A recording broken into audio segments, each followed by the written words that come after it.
Good evening, everybody. Welcome to Celtic Rumours TV, episode number 178 of the Bawz and Bovril podcast with myself, Mark. Tonight we've got Big Jerry with us. Evening, Jerry, bud.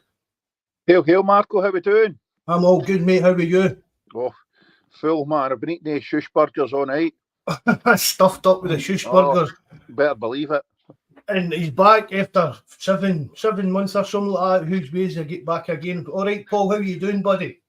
Good. It's good to be back. It's been a hard 7 months with recovery, but it's good to be back.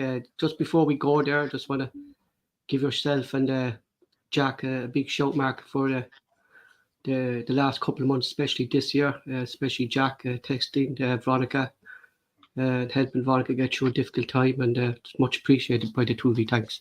Oh, no bother, Paul. Don't mention it, mate. You're more than welcome. Do you know what I mean? Just good to have you back. Get you back for the last game of the season to get a wee bit of fitness in you to show that you're still alive.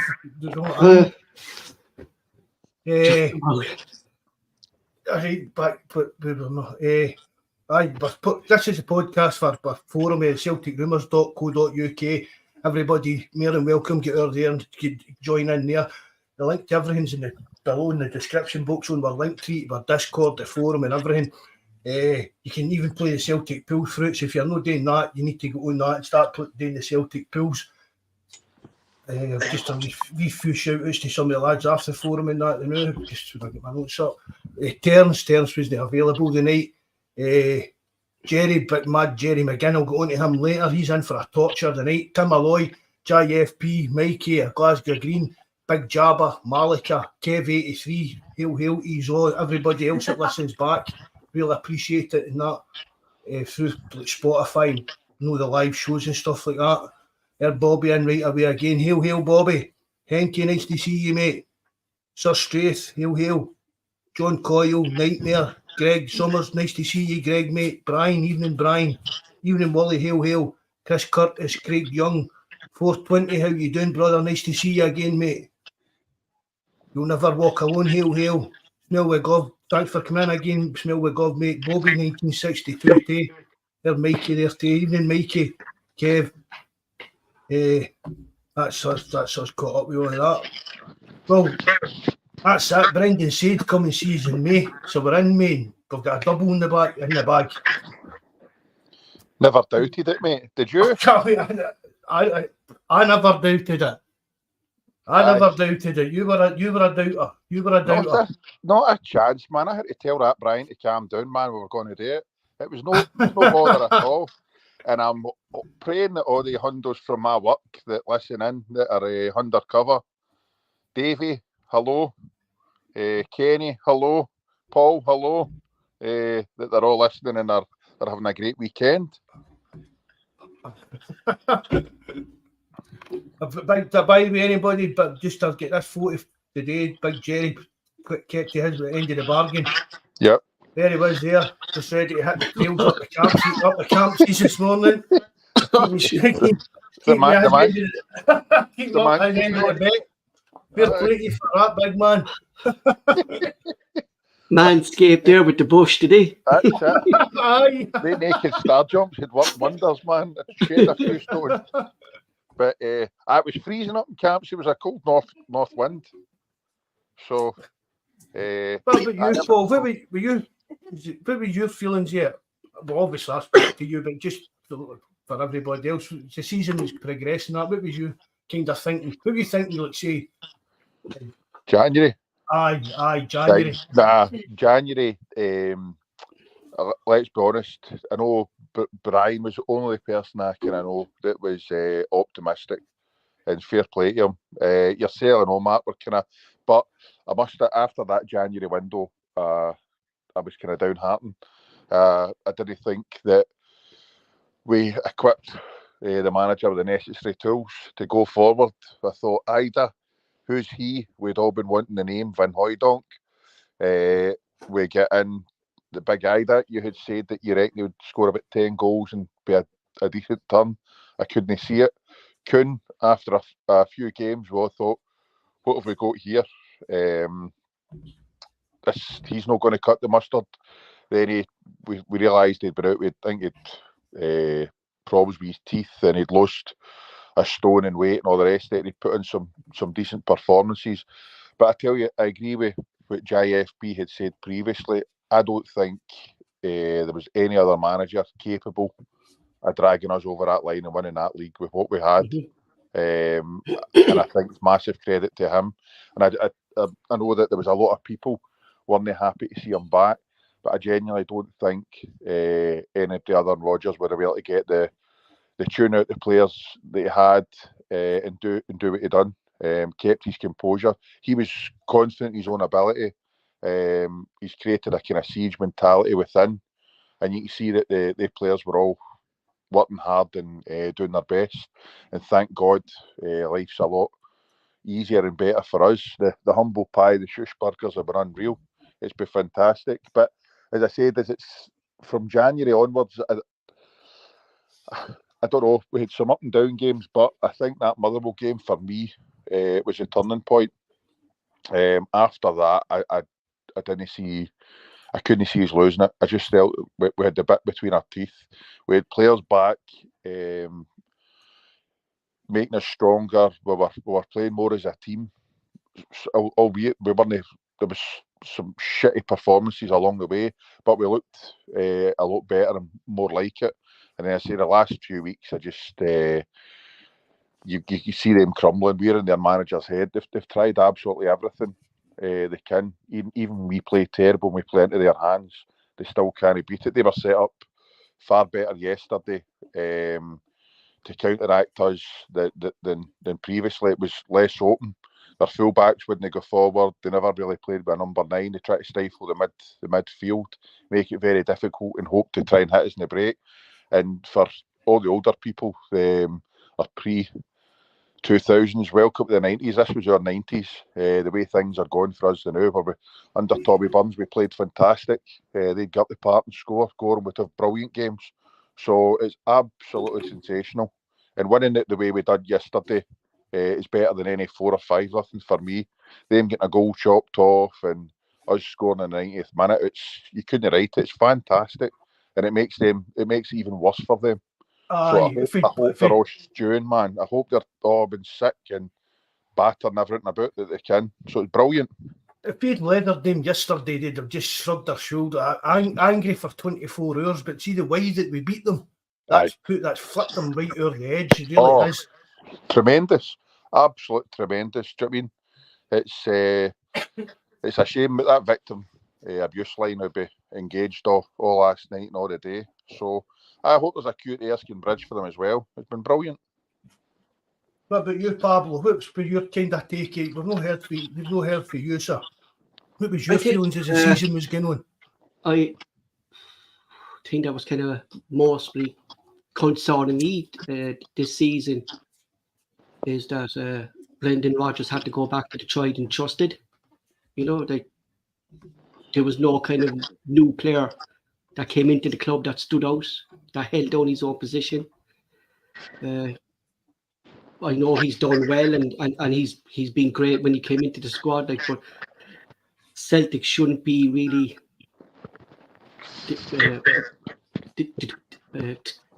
relying on James Forrest to drag us over the line. You know, he's been brilliant since he's came in, and he's a great song to the club. But look, we signed Yang, we signed Palmer, we signed Kuhn. Have they made a big impression since they came in? They haven't really, and I suppose that was my main concern over the season. But I agree with 2V. Any other manager, I think, wouldn't have got us over this line. I think Brendan Rodgers in January said, like, this is when Celtic come alive, and after I heard those words, I think every Celtic fan knew it was game on and we had the right man in charge, you know. I mean, I wasn't keen on. I've said it before. I wasn't keen on Rodgers coming back, but hindsight is a wonderful thing, and it was Mikey that kind of put it into my head at the time. Who else realistically better than Brendan Rodgers could Celtic get? I mean, but let's be realistic here. He was one slip up after Slippy G. He was one slip up for winning the pub league. Mm-hmm. Do you know what I mean?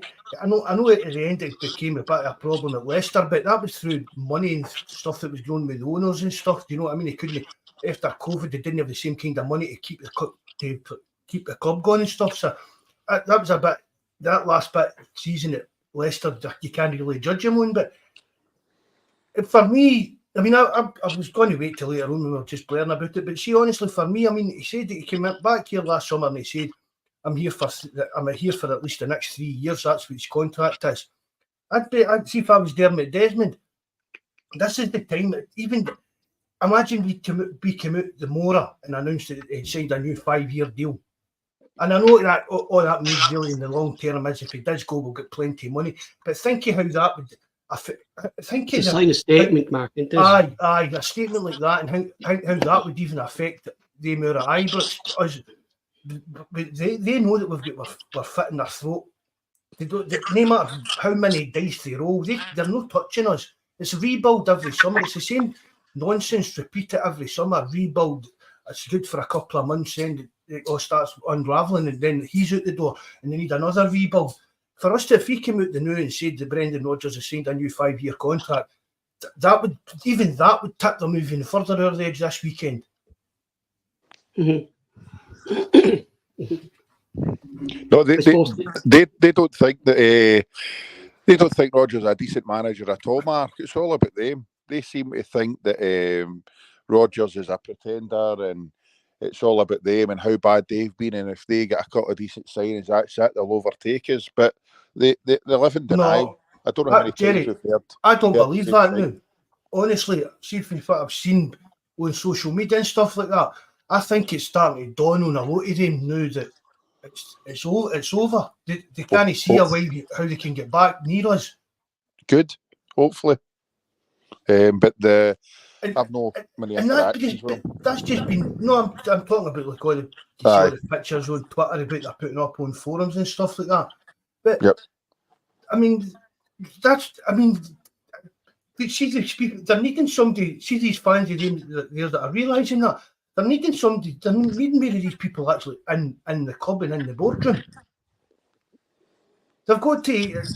Rangers as a business has got to realise that they can't keep chasing Celtic. They've got to just let Celtic roll away from it and look after themselves and make sure that they're all right and stop worrying about Celtic again.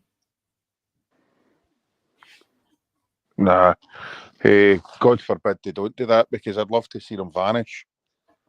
But who cares about them, man? Who cares? It's all about us. Our board have now got to. This summer's going to be telling on what happens. They've got to. They can't just pay us lip service. They've got to back Rodgers, give him the money and get the signings in, rather than just lead us down the same shitey garden path again.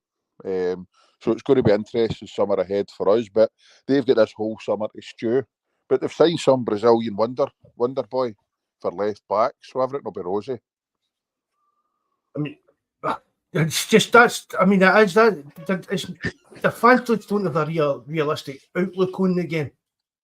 I mean, this is, as you said earlier on, Jerry, this is one of the best times I've ever experienced as a Celtic fan. Yep. In all my years, do you know what I mean? You've had days that are absolutely amazing and that stuff like that, like stopping them doing the 10 and stuff. But actually, for the kind of length of time and the amount of trophies we're winning, and just even, it's just the board didn't gain their job right. See if the board were doing their job right now, Celtic would be absolutely perfect. Aye. But because we've done everything else, do you know what I mean? And that was the thing. See, I was reading a couple of articles about it, and a lot of people, I hadn't actually thought about it. And I can remember at the time people talking about it, but I hadn't thought about it for a good few years. It was, see, when we stopped doing the 10. Yep. It was like David Murray wanted the 10 in a row because that took him in front of Celtic, right? And see, when we stopped that without having to kind of to try and go for another 10 in a row, the only other thing he could do was try and win the European Cup, the Champions League or whatever. And that's what they were chasing, and that's what killed them. And now, that's us. We've overtook their old trophy and we're equally them all in or something like that, isn't it, now? Aye. And I've Yeah, seen their signs will be in the bin with the old firm aye. signs from last year. You know, But hope to see, test it I mean, back. Like, I wouldn't like Celtic to start coming to one of the most successful club in the world, pushing all that. But see, next season, when we Dave White, because it kills their life. See the total point of existence in their life for the last 12 years. That's what's killed it. You know what I mean? We've killed it because they can't just claim to be the joint best, most successful club in Scotland or whatever. To see when we do actually wipe it off, I hope that the Celtic PR guys in that are sitting there, the new, dreaming up ways to get it right up there. Signs all over the city and everything. Do you know what I mean? Scotland's most successful club. See the ad campaigns and just ram it right down their throat, because that's what they done with us, Terry, back in the day during that time. The press and it was. See when you look back, old articles when people put them up, it's just any garbage that David Murray threw them, he wanted it printed, they would just print it willy-nilly, whether it was true or no. Santa bringing out that first cup of the season again for us when we win that. Just get Santa to present every trophy for us from my own. So Santa he'll end up with more medals than they have. Aye, that's it. So, it's been good, mate. Long may it continue. MD to endure the 90s, mate, will know how brilliant this is. Aye. It's fantastic. I say some of the younger fans and supporters are spoiled rotten. But as I say, the 90s were absolutely horrendous. So we need to lap it up where we can, because there's not one of us out there thought we would get like this. So it's been fantastic. And to catch up with their trophy haul the way we have has been brilliant. Considering the gap there was like in the year 2000, yep, we were miles ahead of us. I mean, the amount of trophies that Celtic's won this century is unbelievable. Aye, definitely, 100%. But as I say, it comes down to our board can finish them off. We can finish them off this summer. If we back Rodgers, I mean, you're not asking them to go out and spend every penny they've got, but they need to get in. We're needing this is all ground again, but we all know where we need to improve. We've lost Joe Hart, who was undoubtedly my player of the year, especially for January onwards. He's a massive presence in the dressing room, and he's one of the reasons that helped us go over the line with some of his important saves and all the rest of it. So, we need a keeper in the defence. There's some team positions, but it'll be interesting to see how this summer goes. And I'm just hoping that the winning a double hasn't papered over the cracks, and we're going to get the same regurgitated shite as we get every summer. I was looking at a thing there. It was a couple of weeks back, and it's in the last 15 to 20 years. Celtic have spent £60 million on players who've made less than 20 appearances for the first team. That's ridiculous. That's pure management. That's pure thing. That's pure. Yeah. And like you could see the same about this year. You could add players from this year onto that list as well. Like Holm just vanished from the first team. Just vanished. Is he injured or things? But I heard nothing. But he just went, not even kind of near the first team squad. Largo Beagle is out the door in January. We got Vickers' injury, and Rocky. I tell you things about Rocky there that I was saying to Mark, and frightening stats that he has is frightening as well, and he can't play a full season. Do you think that any of the summer signings would you be disappointed if he's so big? Just see anybody. I mean, apart from Bernardo, we'll talk about him a wee bit. But any of the signings we made in the summer, you wouldn't be upset if any of them left? No, definitely not. No, I mean we sit there and we even try to make excuses for them. You get what I mean? Oh, give him a bit of time to settle. Blah blah. That's it. Oh, he shows me kind of sparks of being good, but maybe like consistent enough. But any one of them, I wouldn't mind if they left. the thing that frightens me, Mark, is our wingers. Their lack of intelligence to go down the byline. Every single one of our wingers wants to cut in, and by the time they cut in, the defence is already in shape. By the time we get a crossing, 9 times out of 10, they can't beat the first man when they cross the ball then. And the lack of pace down our wings is, like, Celtic always had decent, fast wingers, right? But all through the years, you know, like, this year, you could sense there was a lack of, when the likes of Callum and Hatase were injured this season and we didn't have Mida, you could see the lack of pace in that Celtic team. But the cutting in thing, surely that's down to the manager that wants them to do that, Paul. I don't know. When we saw James Forrest on, then James Forrest was doing it. Do you know what I mean? James Forrest was kind of hitting the ball first time. Do you know what I mean? James Forrest trying to get the cross in first time. When we gets the ball to Johnson tries to cross it first time down the byline. You know, Mida tries, but 9 times out of 10, they probably go behind the ball by the time it gets to Kyogo or Aida. You know, but one thing I would say about Brendan Rodgers that we didn't see on the Ange with Mida is Brendan Rodgers is utilising his pace. And this season, more so than any season, he's terrified Tavernier with his pace. Oh, he's got Tavernier in his pocket. He's rent free in his CD. He definitely is. Even a press pick up on it. Which won't because, Mark, do you remember the goal? He scored the 3-3 draw. That was Mida when we saw the first clips of him, the ball over the top, Mida chasing it down. You know, that's what we saw when we were going to sign. I think Ange's style of play, we want utilising Mida's space. Did you think that? I know what you mean. We did speak about that, Paul. We watched all the clips and videos for Japan, and that's what he was good at. His pace was, you know what I mean, Bawz the part back and letting him run into the space and get the ball. I mean, for Faladas in January, Roger said he was out for the season, missed one game and comes back. Do you know what I mean? And then terrifies Tavernier, then again, half fully fit. Do you know what I mean? Man's a machine, like, indeed, he really is a machine. He definitely is. I've said it before as well, Paul, in past podcasts. Do you think maybe, we spoke about how it's come out that Ange wasn't very close to the players, he kept them a bit of arm's length distance. Do you think maybe that Rodgers spoke to Maeda and said to him, here, smile a bit, let you express yourself, like, and that's where all the daft haircuts and that's coming into play and stuff.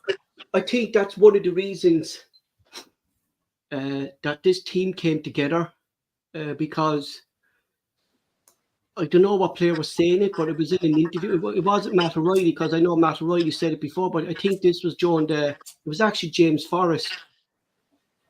And James Forrest said the difference about Brendan Rodgers between, like, they asked him what's the difference between Rodgers second time round to first time round. And James Forrest says he's still the same person. He still brings the players in one-on-one. He analyses their performance one-on-one. He tells them what he wants from them one-on-one. And I think that's evident what you see in Dyson this season, Mark. You know, last year we wouldn't have seen Dyson jump into the Celtic fans celebrating a goal. Or, do you know, like, man management from Brendan Rodgers it's next to none. You know, it really is. And I think that's what dragged this group of players together and grabbed this group of players over the line.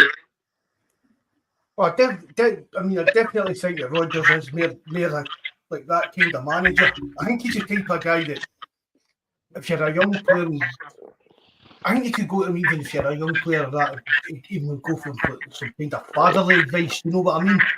Mm-hmm. Probably if you've got any problems in your personal life, but you maybe no want to talk to somebody. Did Lee Griffiths say that about him, Mark? Didn't he? That when he was going through his depression, and he was in the hospital, and he said Brendan Rodgers came to visit him, and he said he sat down and didn't talk to him nothing about football. talk to him about his well-being and his personal life, and that just shows the type of man that Brendan Rodgers is. You know, if there's problems there, he's there for you. You can go to him. He's not just your manager. He'll help you as a person, I think, as well. Well, Rodgers says that himself, didn't he? Says it's not just about developing people's like these young men as players. It's about developing them into men and stuff like that. He spoke about stuff like that before. It's about looking after them, making sure that they're being the best they can be on the pitch, off the pitch, and in their personal life, and that everything's all coming together so that they are out in that pitch, giving everything they've got, and they've not got any kind of worries of like affecting their game and stuff like that. Mm-hmm. I mean, again, that's for me. That's going back as well to me. What we're talking about, like the levels that Rodgers has managed at. It's like even down to the press. I put it on the phone. People talk about it, and I'm like that. You've got to mind, Rodgers has been doing in England. He's been a Liverpool manager, which is one of the biggest jobs in the world. I mean, he's had two of the biggest jobs in the world, so he must have something about him. But even down in England, they all get put in courses, managers, players, and all that, and how to deal with the press and that. So he's been doing in England. He's used to dealing with all the like big time serious English journalists. You know, I mean, you know what I'm talking about, the Times guys, and all this that are like really respected. He's used to like these wee jousts with them. So I'm not being talked to idiots like Keith Jackson, and that's nothing to Rodgers. He's played the press like a fiddle all season. Yeah, definitely. And you know what? At the end of the season, like the press saying that, like throughout the whole season, the press was saying like Rodgers is in trouble. There's problems inside Celtic. There's problems with the board when Mark Law left and stuff like even that. Sutton at the pop saying I just get through the motions and stuff like that. Yeah, like he's kept quiet, Mark. But then when Celtic done the league, Rodgers said what he had to say. Do you know what I mean? Many people doubted me as a manager. They doubted my commitment to Celtic. He says, I come in here, we say 7 o'clock in the morning. I don't leave till 7 o'clock tonight. I watch more football. I analyse the team when I get home. If that's not dedication, he says, I don't know what dedication is in the football manager. Do you know, like it's show me what managers doing more than what Exactly. You know, these 2 seconds, lads, to do some shout outs for people that came in. Guy K27, thanks for coming in. Patrick McLaughlin, nice to see you again, mate. Tim Anon, thanks for coming in, mate. There's somebody else here that popped up and I wanted to give him a shout out. Celt88, thanks for coming in, mate. I must have lost it. I don't know who, but if I missed you there, sorry about that. Plunge came in. Did Plunge come in? I know, aye. Thanks for coming in again, Plunge. Nice to see you, buddy. I mean, it's there was a few just when we're talking about like again, who else could you have brought in? I see that Jesse Marsh, he's ended up the Canadian manager. I know Mikey was kind of keen for him to come in, but you'd have thought he'd have got a better job than that, wouldn't you? If we kind of connection, is that Leeds? It was Leeds he went to, wasn't it? Is that kind of killed his career, do you think, or what? I see they lost today, I know, didn't they? Aye, you get beat 1-0, Southampton. Another joker club up in that pub league then, isn't it? Somebody else said that to me, they were wanting the Leeds to go up with a team a bit of history. They're a big club, aren't they? You know what I mean? The Leeds are a big club. Compared to Southampton there, aye. Just another one that kind of chased the dream, wasn't it? And it blew up in their face. Aye, big time. Quite surprised to hear us. Just when we're talking about doing in England, I wasn't expecting Man United to win that cup yesterday either. No, nobody was. They've been bomb scare all season, man. I don't know, I mean, that keeper of theirs, he's not any better than what who's it, De Gea was, and then the defence is deplorable.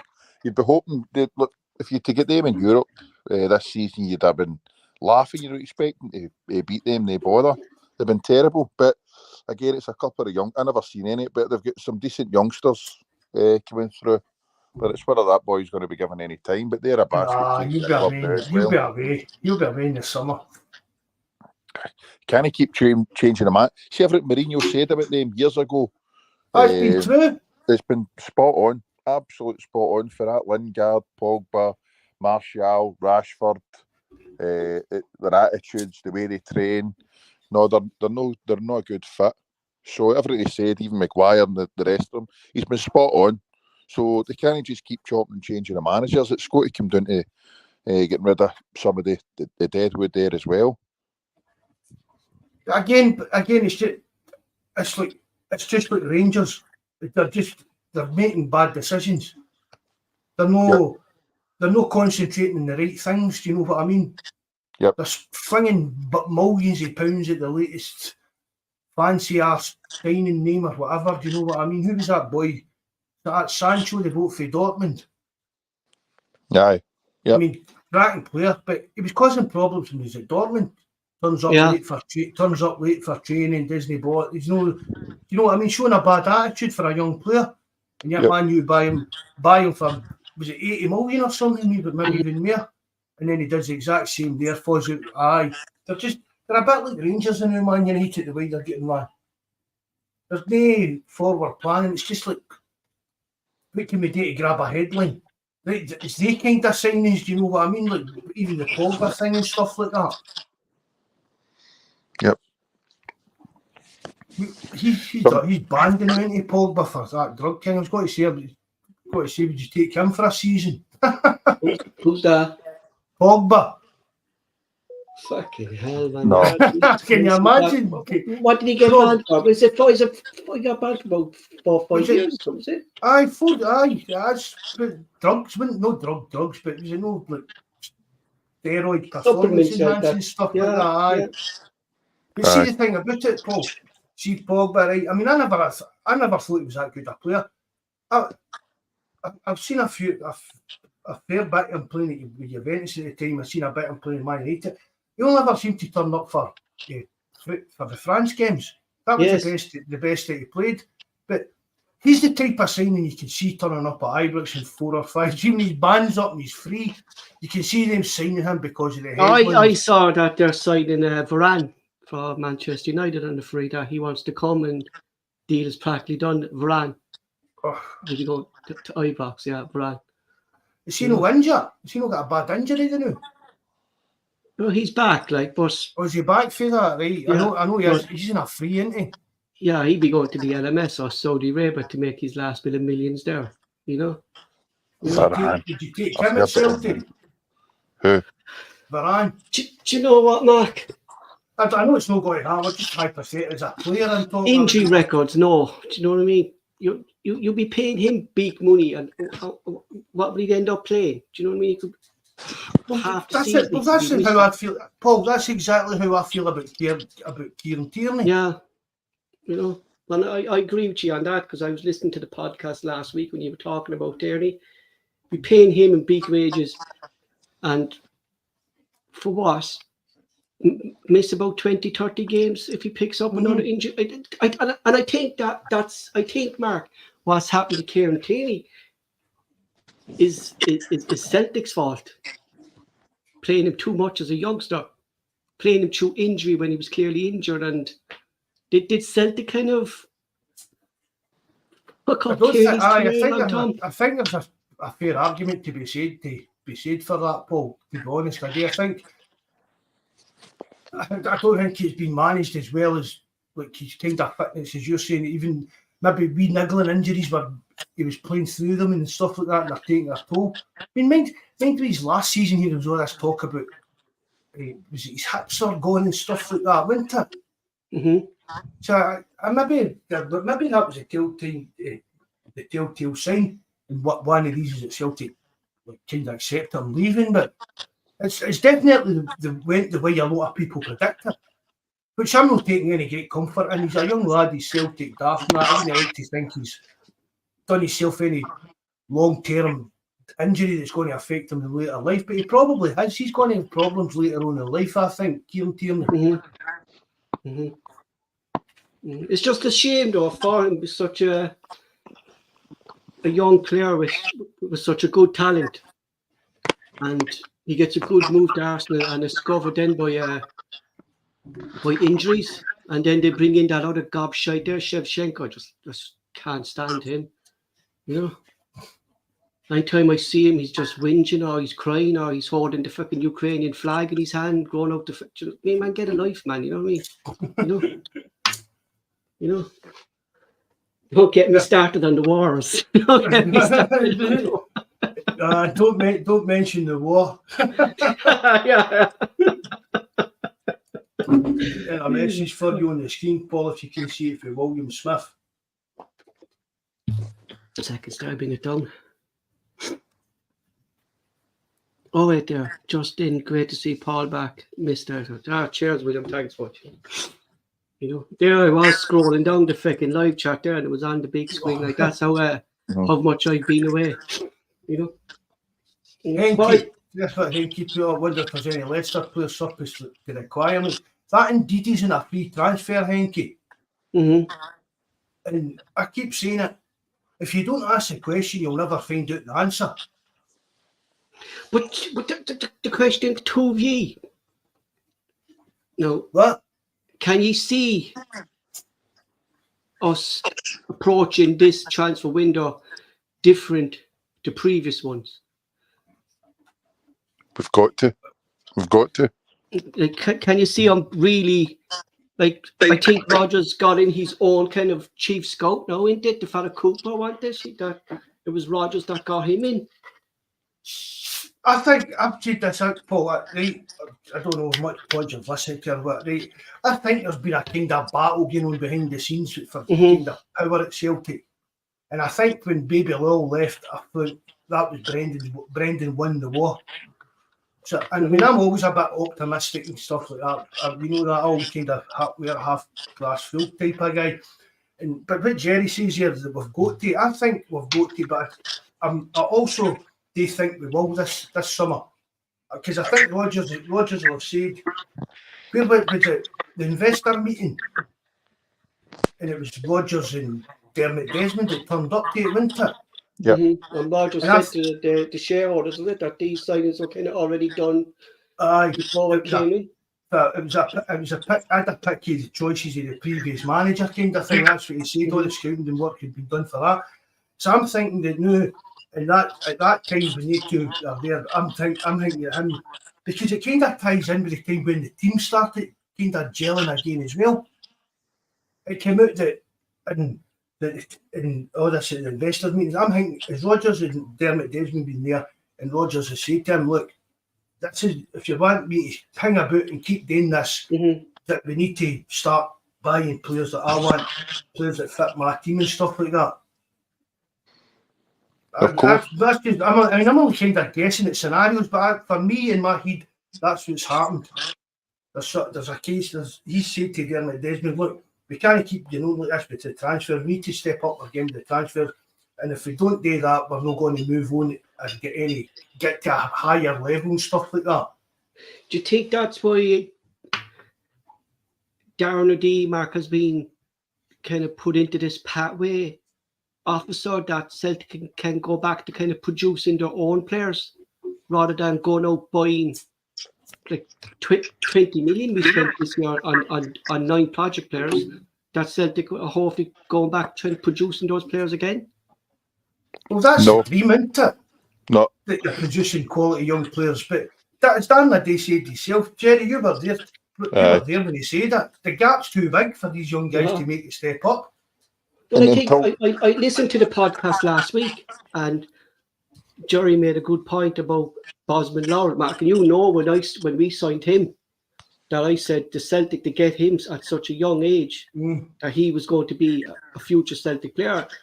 Yep. And I know it's Fleetwood and things, but that's better football than playing against amateur players down in the lowland league. Do you know, like, and guys have been out decorating a house on the Saturday morning and playing against Celtic in the afternoon. But the interesting thing about that, Mark, right, is when Scott Brown was down there, Ange Postecoglou, Steve McManus, sent a letter to Fleetwood demanding that they take Bosman Law out of the midfield and put him back in the centre half. And this was coming out on an Irish paper here. And Fleetwood refused it and saying he plays this position for Irish football. He says this is he's most comfortable. And look at the benefits of him playing in his natural position now with Fleetwood. You know, it's... What positions he playing in? That's what I was going to ask. Centre, a CDM. Well, Yeah, they moved him to a centre back. Another wing. Ange and Steve McManus wanted them to move him back to centre back, but they wanted him to play in his natural position in the centre midfield as the holding midfielder. Like what would you call that man, Mark, that goes up and down the field? Like, what would you call him? Like Scott Brown type player. Box to box. Yeah, they saw him as that type of player. But Ange and Steve McManus, this came out on the FAI page there. I think it's going back a good couple of months that Celtic were demanding that he go back to the centre back, or they pull the loan deal.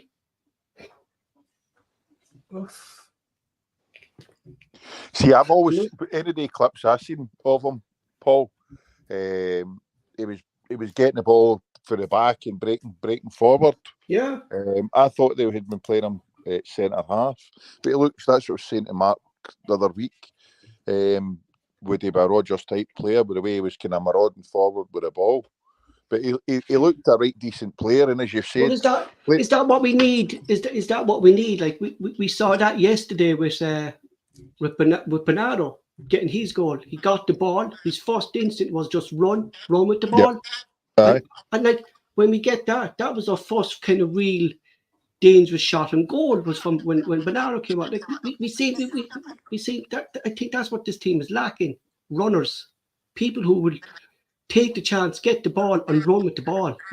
We don't have that at the moment, do we? It's all like, and I know Rodgers likes this possession play thing and that, but sometimes you need these players in your team that get the ball, take pressure off the team, and the first instinct is run with the ball. I know it definitely takes the pressure off the team, but if they were playing him at centre half, I don't think it'd be ideal for him to be going on one of the crazy Bobo Balde runs. But any time the clips that I've seen him, he done well and he looked a player. But I just wasn't sure if he was a Rodgers type player. Although he's a big. What better time to get him under Rodgers now when he's so young? What's that? I said, what time to get him playing under Rodgers now within the squad when he's so young? Like he's had his loan period out in loan. Yep. I think now it's time to maybe get him into the squad and let Rodgers work with him. Let Rodgers trying to get him to play that he wants him to be. Definitely. I think there's a player there. Even like have him hanging about this like part of the first team squad next season. See how it goes. Give him some game time. If it works out, it works out. If it doesn't, you can move him on. But at least he's a player that if he's at the club, he'll be available, he'll be fit, he'll be ready, he'll be raring to go. He'll not just be one of these. I mean, we could get through the list of all these players that are just sitting at Celtic taking a wage and doing nothing. Whereas a young guy coming in trying to make his way, at least he's going to give you 100%. Yep.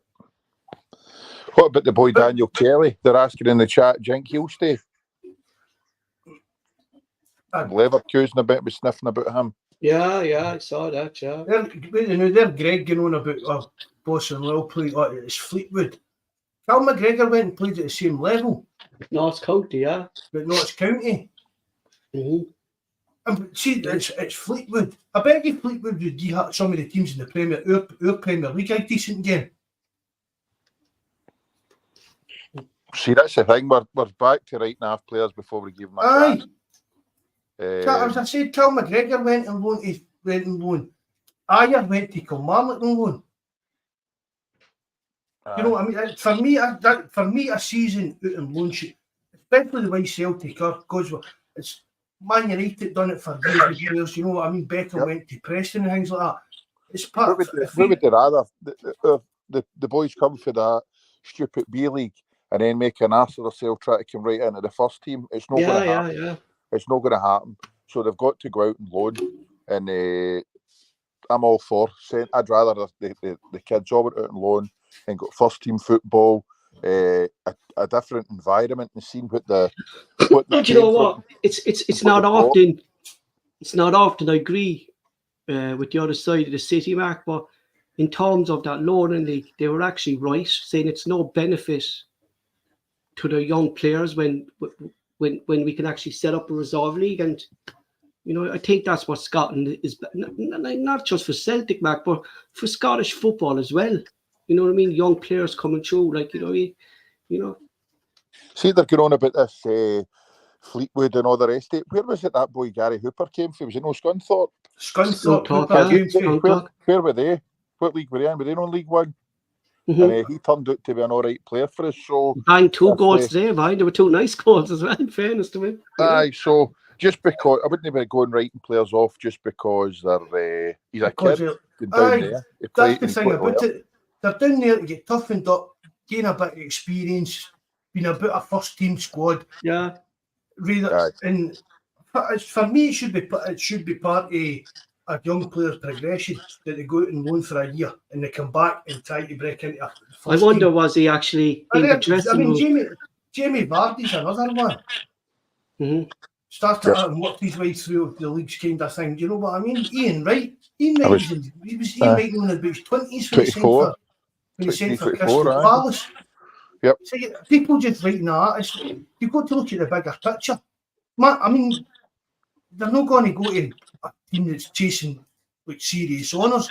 That's not what it's about. It's about getting them into the right club that's going to progress them as a player and give them the all-important game time. I wonder what was Bawz? Yeah, Brian, it's called an apprenticeship. It's an apprenticeship. It's a learning curve. I wonder, was he ever in the dressing room with Charlie Adams singing a song about wearing his sister's pants to him or something like that? But he's the manager, isn't he? Charlie Adams down there, isn't he? Aye, I'm sure he is. Aye. I'm all for giving these kids or players a chance. And they've definitely got to get on loan. The many times that we talk about it, and it's just the Celtic support just focus on one thing, and everything's got to be negative. Yep. We went for Starfelt being the donkey in the defence with a lot of people take skills. Yeah. But many skills detractors would happily swap Starfelt for skills swap skills for Starfelt coming back next year. Mm-hmm. Do you know what I mean? It's just there's going to always be, and I don't know why that people just don't give players a chance. I mean, basically that's going with live chat boss. Well, that's him wrote off. He's hardly played any games for Celtic, been anywhere near the first team or stuff like that. But do you know what I mean? He's not good enough because he was at Fleetwood. I see the young lad. 20 years of age as well. Dane Murray signed a new contract there as well. You know, I was a bit surprised at that. I thought maybe he would go, Paul. Back after a long time injuries. He 2 bad injuries or something like that. So, do you know who I thought was got to be decent? See that Dawson? Remember when he get given a couple of games at the start of the season? He signed another year contract as well, Bob. Campsey. Was that, sorry, Paul? He signed another a year's extension to his contract. Aye, but he never had a sniff. He came in for a couple of the games at the start of that season, scored a goal. I thought he'd be a decent player and be in run about the squad or even bout and loan and do something and come back. But he's not really had much of a sniff since then. Well, I think as well, like, but he's... Sorry, Paul, sorry to interrupt there, Paul. These 2 seconds. There's John Coyle. It's not been negative, Mark. These guys aren't good enough. How do you know that, John? How do you know that Boston will kind of come back here next year and grow as a player under Brendan Rodgers and claim a place in that squad and go in 3 years' time he's a mainstay of the Celtic first team? How do you know that can't happen? There, I'd come in January and every one of us were sitting there, he put a third choice striker for Norwich. What's he going to do? And look at him. Mark, I have to see these players in the Celtic team. I have to hold my hand up at that, because I've seen Ida play for Ireland, and I know the Ireland team is poor and we are bad, and I've seen Ida missed bad chances for Republic of Ireland, but since he's come up to Celtic, I've never seen Ida play so well throughout his whole career. I think this is the best period in his career that Ida has played so well as a professional. You know, and Paul, he was kind of looked upon as he could be the next big thing on Ireland when he was a young. Oh yeah, well, no doubt. I remember in Cork, like Derek, when he was out playing the likes of Ballincollig and stuff like that. Mark, like people were raving about him, and just didn't work out for him in Norwich. Mark, you know, he wasn't getting his game, and Brendan Rodgers gave him a chance. Brendan Rodgers actually sees something, and you see the way Rodgers was speaking about him yesterday. He's young. He has potential that I can work with. You know, and like Kyogo was on the pitch yesterday. Kyogo wasn't getting that goal. Do you get me? Oh, I definitely. You know, Ida sees that. See if we do sign Ida, people, oh, that's a waste. See if it's 5 or 6 million, what are we spending 5 or 6 million on him for? That's we could get better. We could get better than him. Isn't it Mark? See if that's who Brendan Rodgers wants. That's who we go for. You know, like the thing about Ida, Mark, and I'm not bringing the fucking Irish thing into it, but you can see he loves the club. You know, and I think that's what Celtic need. They need some players who understand what it is to, because I think that's what happened at the start of the season here. The likes of Palma, the Yang, Kuhn, they like you heard Cal McGregor at the start to see some players don't get it, what it means to play for Celtic, and that was concerning. But when Ida came in since January, he saw that as his dream come true, you know, to play for Celtic, you know. See the other thing I was going to say, just going back to the Bawz and Law thing. See if somebody turned around and said that we were signing a 20-year-old player that just get player of the year, played at centre half or centre mid for a team in League One. Would be happy, and wouldn't be happy, but looking for him as a project. But you would think it sounds like a decent sign, a decent bit of work by a recruitment team. But yet we've got this boy that we've got signed. We've put him out on loan. He's done well. He got player of the year for them. Aye, they might have went down, but that's maybe no slight in him. But he's shown up well. So we've still got him signed. Put him out on loan to a team maybe in a higher division, or maybe even a team up here. See how he gets on, rather than just write him off. Too many players have been written off and said them and shit and all the rest of it. You could say the same thing about with Scales. You know, like I know his passing hasn't been great this season, but Mark was saying there, like Scales never expected to play the whole season, Mark, with Celtic this season. He never expected that. No, I read Brendan Rodgers saying that's for yesterday was my 50th game of the season. Yep. Mm-hmm. I mean, that's for Scales to come for playing out on Ireland, a year up at Aberdeen, and then to be a mainstay of the Celtic team. Exactly. How intense we are during games, how intense the training is, how intense the spotlight is on you in your personal life and everything you do and stuff like that. For practically half the season. Do you know what I mean? Playing a different centre back half the season as well. Do you know, like if that was a signing like you're saying there, Jerry, like from the League One or from abroad or thing, he won't be getting the criticism that Scale. I think we would have been lost this season without Scales in that centre back line. They're even Hank. Rogic went out on loan. He went back to Australia on loan, didn't he? Yeah. Ryan Christie went to Aberdeen for a season, and look at what he done for us when he came back. For me, it's definitely it's a big part of like a player's progression if they're not good enough to just immediately jump into that first team. You get what I mean? It's kind of bridges that gap that we're talking about we're missing. It's like this is a Scottish problem, but for years I've thought it used to be there was a big players we could have all these good young teams up to like the under-21s, and then there was just so many players that just for some reason couldn't bridge the gap for like being an under-21 as it used to be in the old days to be like a first-team player.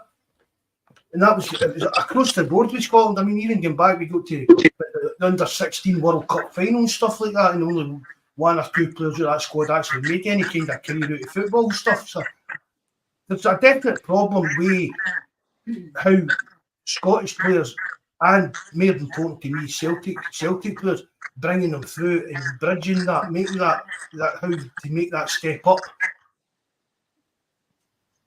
Yep. Right. What's that Dr. Strangelove saying? Evening, Dr. Strangelove. Nice to see you again anyway, mate. I'm not there. That's my kind of take on it. I'm not right to know anyone at Celtic. Odin, Con, Yang and all the rest. All of them are under 23 and make the jump. Being a big fish for they were a little fish at Celtic. Let them go into it. I mean, that's the thing. You've got to give these players a chance to see if they're good enough to play for Celtic. You can't just. I don't know, Mark. I just don't see it like always the same age as kind of Ida. Do you know what I mean? And you're looking at the difference in players there. I honestly don't see making that Celtic. You know, I've actually seen enough of him, Mark, and I actually don't think so. I like him because I think there's a player in him, and I think he can. But I'm just meaning in general, but I'm not meaning the actual players. I'm just meaning in general. You've got to give young players a chance to. Oh, without doubt, yeah. You know.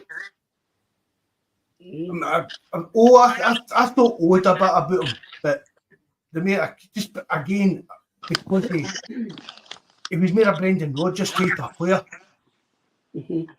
You know what I mean? When you look at O and you look at Kyogo, I'm talking about just even doing it just physically looking at them. Who would you say Rodgers would prefer as a player? O's more bigger, bulkier. Do you know that kind of stuff? Do you know what I mean? Mm-hmm. But I mean, obviously, he had a couple of good goals, but I wouldn't give you much hope he'd been here next season. No. But there are people in the chat saying, I know, like Odin at home, give him to Aberdeen for a year and see what he's like. Yeah, exactly, yeah.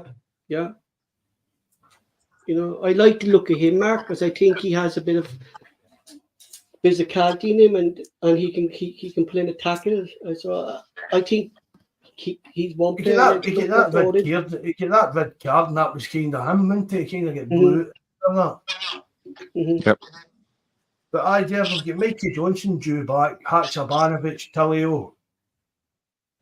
Do you know what I mean? We've got all these other guys, our lone players that are already out there coming back yet. I can't even. Mikey Johnson. I think we've got a decent enough fee for Mikey Johnson. I think so, yeah.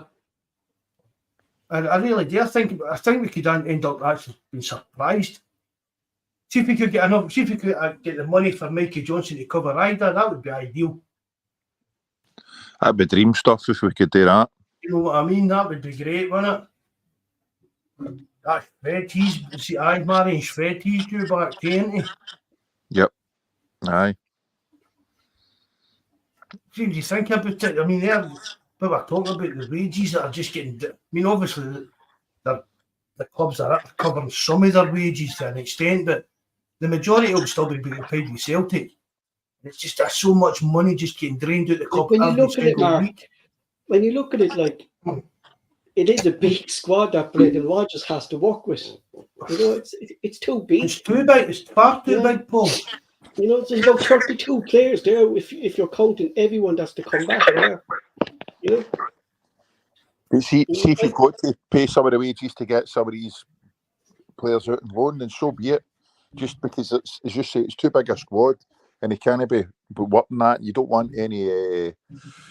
I'm not saying negativity, but when players are playing, they're down tools and all the rest of it. So you want a wee squad to work with and then add quality. So if we've got to pay half the wages to get some of these players. I was listening to a good thing there the other day, right?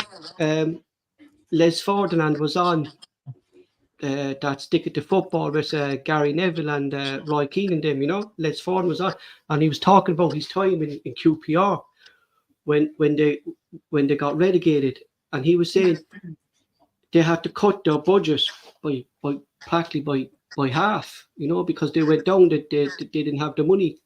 And he said it was grand buying these project players and stuff like that, but the problem was then, if they weren't good enough after they did make it, the big problem was trying to sell them, because they were on good money. And I think we're seeing the same thing with Celtic here. Like, we're going to find it hard to get rid of these players, you know, because agreed. Who's going to come in from, you know, they're not going to be getting the game time for teams to be seen them. Like, look at Seagrass there this season. Like, I seen a post up on his Twitter page today. Deserved holiday after a long season. The man hasn't kicked the ball all fucking season. You're joking. Is that what he put up? Yeah, he was on a plane with Yang and with Arasa and Maeda. He was obviously hugging the fucking plane flight with them, because they were probably going back to Japan, and he was probably getting that link to Australia. That's what it'll be. He'll be flying to, you'll be flying to that way and then down to Australia, innit? Yeah, you know, and like that signing, like, when we signed him, I actually thought he was going to provide competition for Joe Hart, but I know how many times I've heard that he wants to leave, he wants to go home, he wants to leave, he wants to be closer to his. Was it no Craig Gordon? You know? Was it no Craig Gordon that was our keeper? Craig Gordon, was it Mark? Yeah. You know. And don't get us wrong, we were quite happy with that signing, because we thought it was a decent enough keeper, and we thought it was better than Bain. But I mean, Bain's another one we need to.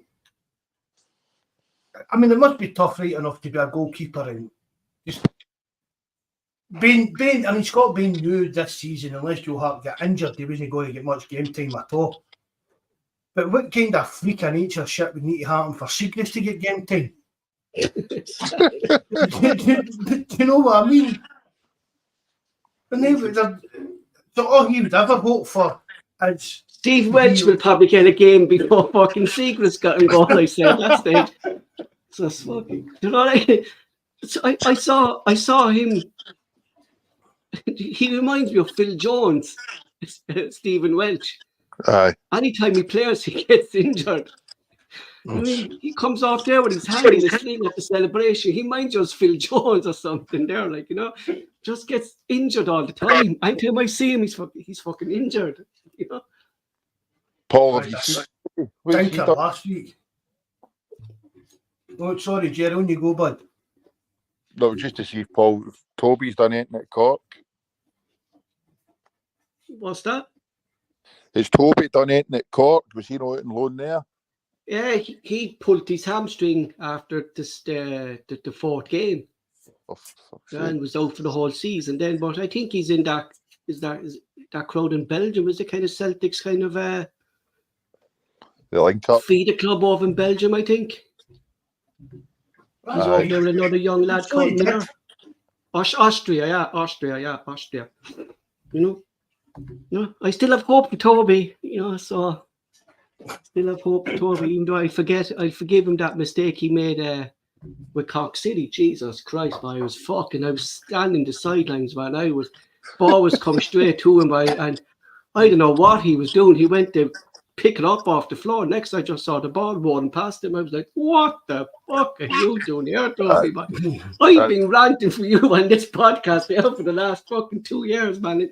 There you are. They're the first game I see you naked. I mean, sorry, I didn't see him naked. I saw him. the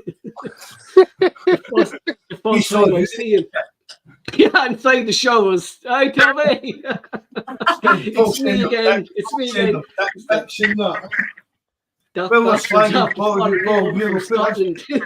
We'll put this other classic up for you. Your other love, Paul.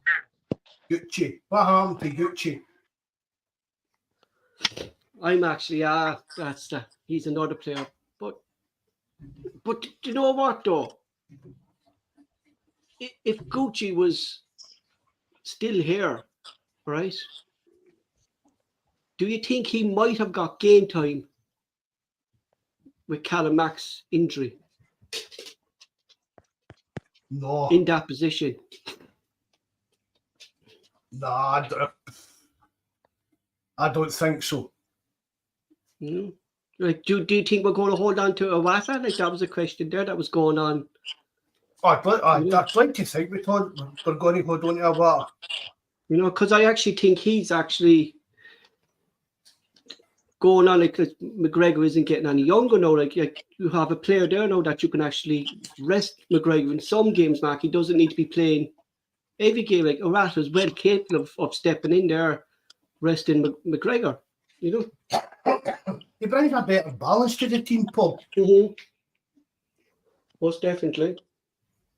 And I mean, that's what I've seen when I'm talking about like signing, like going out and signing somebody like Ndidi. You're immediately improving the midfield, the midfield quality and tactically, because we've got a proper top-notch level CDM in there. If we do sell Matt O'Reilly, move Callum McGregor into O'Reilly's spot, and that's the midfield three for next season is Ndidi, Calmac and Hatate, or do we take a plunge on Bernardo? What do you reckon, Paul? I would, Mark. Do you know what I would? I think there's. I know he kind of slips in and slips out of games, but you can see there from yesterday and the games that he's played, Mark, he likes that position that's there behind the back four for shot or stuff like that. I think there's quality there, and I actually would sign him. I really would. Like you're signing a player who's already knows the way Rodgers wants to play, and another season under Rodgers next, I think we could actually see it improve Bernardo rather than bringing someone else in, Mark, waiting for him to settle in within 2-3 months for him to settle into the club as well. Bernardo, he knows the club, he knows what the manager's expecting him, he knows how the team plays and stuff like that. I mean, again, I said it the other week to Jerry, I'm swithering. I don't think he's enough game time for me to definitely say sign him. But I've seen enough of him to know that there is a player in there. And, I mean, he's been in the fringes of the Portuguese national squad and stuff like that. So if he gets into that squad and goes to the Euros and gets some game time, he's the captain for the under-21s, Mark, isn't he? So there must be some professionalism in him, like, you know what I mean? Like, to be captain of your country under 21s level, especially a top team like Portugal. Yeah, And I mean, he's been in the main squad a couple of times. I don't know if he's actually played for them, but I said it to Jerry. For me, it's one of the ones. I'll leave that up to Brendan. If Brendan Rodgers wants to spend £6 million on him, I'll trust that. Do you know what I mean? He's seen him in training and she's the kind of player he is. If he's going to be, if Brendan can make him a player, kind of thing, he'll know better than I do.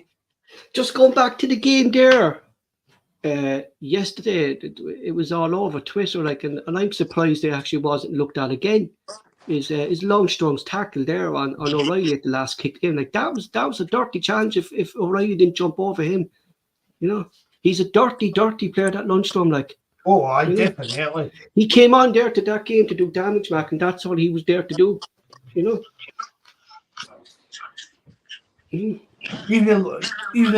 Livewell's ego. Thanks very much for coming in.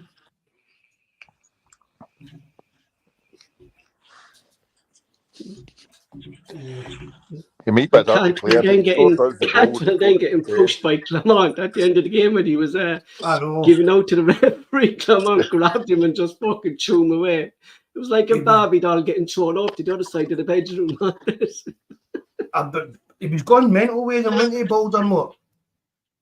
He was, but I just see him, Jesus Christ. Aye. It's things you love to see, like, you just, as Jory said there at the start of the podcast, you just love to see them crumble like that. Like, and even when they were like, as a supporter, win, lose or draw, Celtic fans would have stayed in that stadium, the cheer, the clap, the Celtic on if they didn't have won that yesterday. They would clap them on, got to it, and then we would.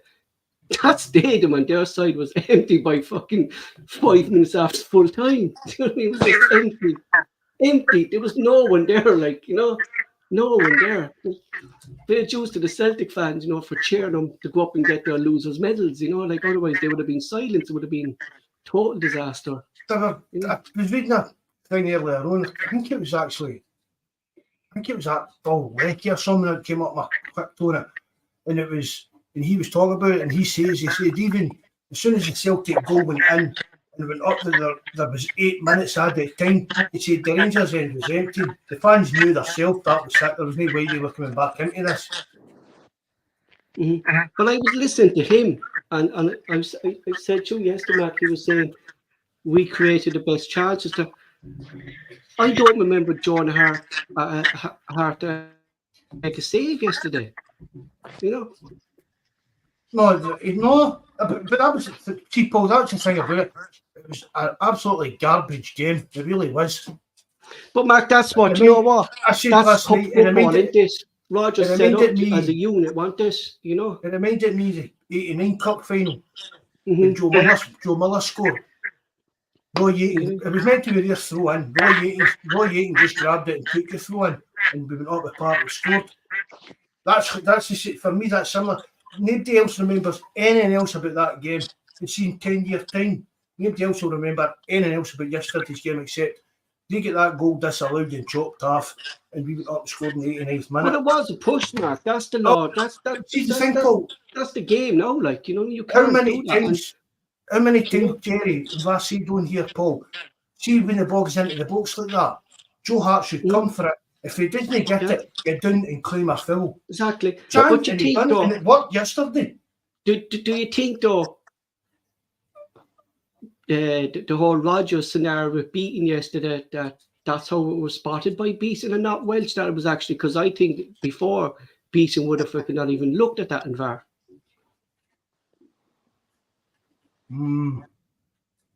I don't know. You know, just wind up the Huns a bit more if they're listening. Aye. You know, I wasn't on the podcast since Willie Cullum was after coming the head of the referees. Jeez, I said there was a meltdown in there. I say, man, that's what it is. You know, but that's how Paul, that feeds into their mentality. Oh, they're a Catholic in charge of the referees. You want to see some of bad Willie Cullum decisions as well. Celtic have over the years. Celtic have been very victimised. Not victimised. We've been victims of bad decisions by Willie Cullum. Willie Cullum isn't biased, either. He's just a poor referee. You know. I mean, they're thinking saying Cullum was in the Fenian bar yesterday. Imagine Willie Cullum put a picture up him last night standing in the brazen heat or something like that. Mm-hmm. Beaton done it when he went into that pub in Bellshill and stuff. You know what I mean? Imagine Willie Cullum done it. Did I hear he actually has a pub named after him as well up there, don't he? Somewhere. Who? Beaton. No. It's a pub that picture that came out of him in the pub. And then the next thing a flag appeared and it was a John Beaton loyal for Bellshill or some garbage like that, wasn't it? I think that was just a lead pub, really. Oh. Evening, Lindsay. Thanks very much for coming in. Again, nice to see you in. Got to call you mate. Hen. I'm not even going to call you hen. Sorry, I should have to steal it right. Well, somebody come in here. Love. Is it good? What was it Brendan said on the BBC? Good girl. Aye, thanks for coming in, Lindsay. Good girl. 420, I guess. DFS, nice to see you, mate. Sir Straith, I don't know if Sir Straith gave you a shout out, but nice to see you, bud. Well, these Catholics are taking over everything, aren't they? Aye, Jerry, that's the thing. You're going about what was the people announcing that was a Pope 81. Aye. Tell them all to get into all these positions, aye. Get into positions and being lawyers and politicians and stuff like that. I'll send a guy. We'll just call him Pedro. Jesus picked a Pedro and the Pope picked a Pedro. The unseen Fenian hand again. Yeah. Evening, Kaiser, you madman. How you doing, bud? Nice to see you in, bud. But I mean, it's moon howling stuff that they're going about at times. It really is. I couldn't put myself into that kind of mindset. Do you know what I mean? It's like they believe the shite that they talk. That there's this big mad conspiracy to keep them down, and everybody's in on it. Everybody, the full society, the referees, the auditions and that, but how come the Kings no helmed them out and stuff? Do you know what I mean? I just think, Mark, it's the whole FIFA and UEFA thing with referees. That like I've seen it down in the Premier League. I've seen it in the Champions League. Referees actually don't know themselves know what the law of the game is. Well, they actually don't know what definition of handball is anymore. You know what I mean? How can you say when you're jumping up, your hands are trying to bounce here, that they're not in a natural position? You know, like how are you supposed to jump up with your hands in your side? And counter that, do you think that was a penalty yesterday, Paul? With the handball with Davis? Going by the rules, Bobby, yes, it is a penalty because his hand was out. You know, but then Bobby. Sorry, yeah, I've been called Jabba and everything. I'm the same, but you just can't. But going back 5-6 years ago, that wasn't given as a penalty because it was being put down that he was using the balance of the arm to jump up. You know, it's just the games.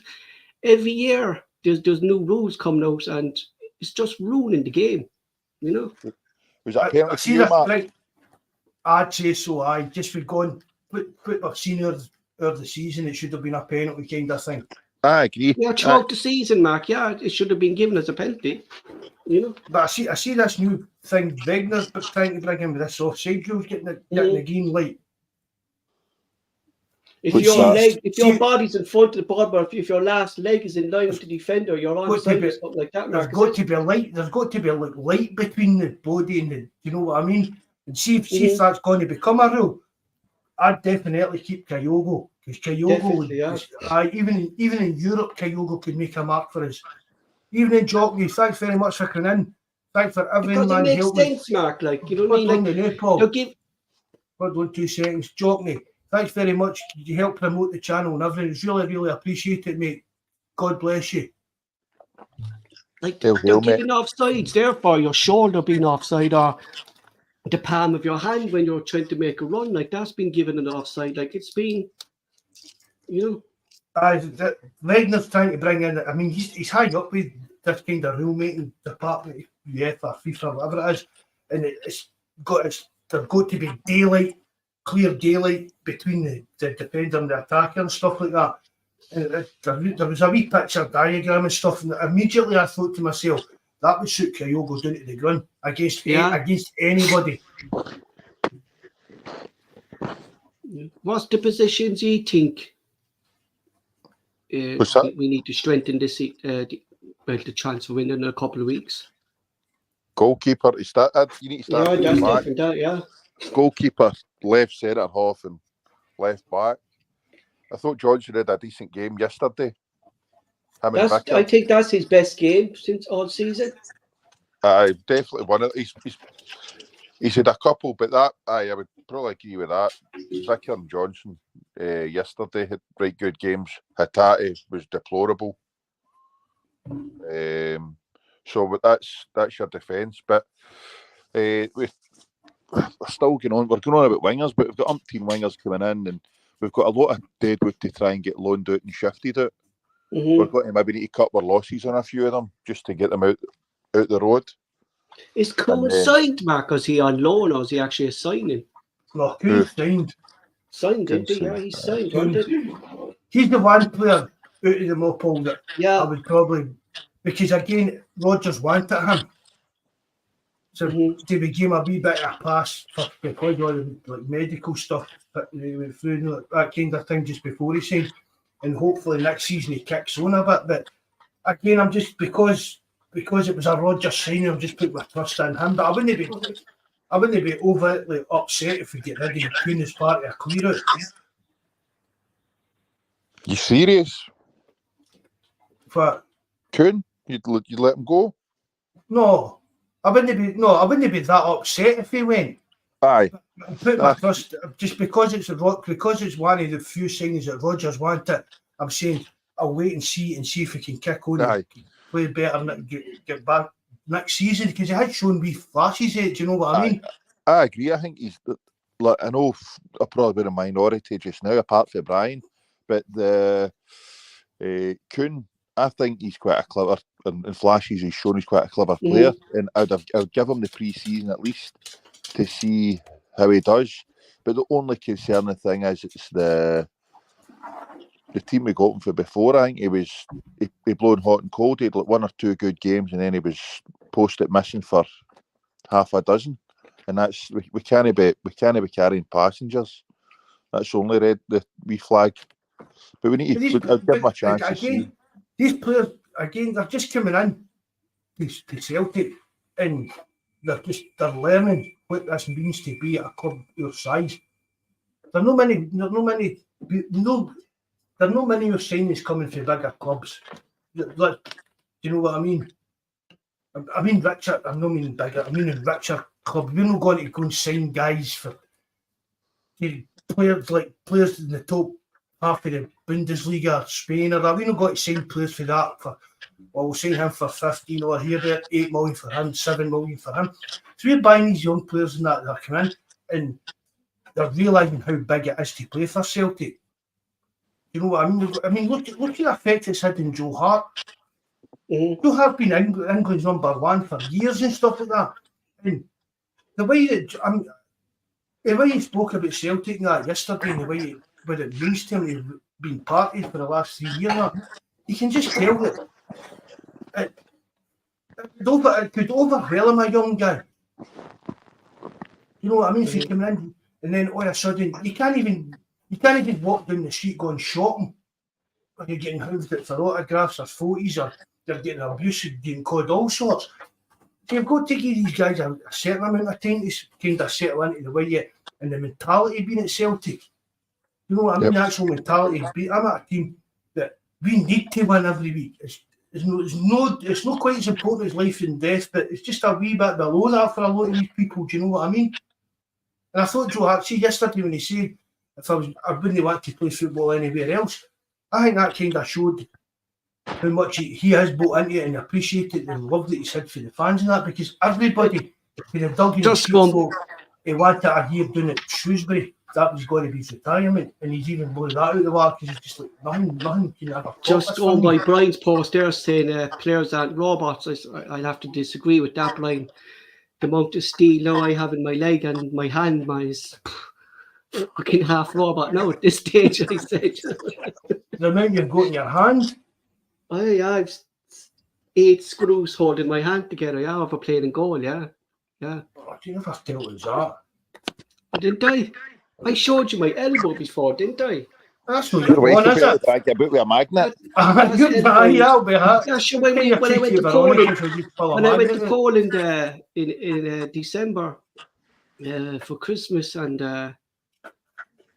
I didn't think the knee replacement would actually beep, and I was still on crutches and stuff like that. So I beeped going through the thing, right? So they took the crutches away, and Veronica then helped me walk through the thing. And there was the knee replacement still beeping. Mm-hmm. And I was trying to explain to the security guard in English. He was Polish, no English. That I had a fucking knee replacement.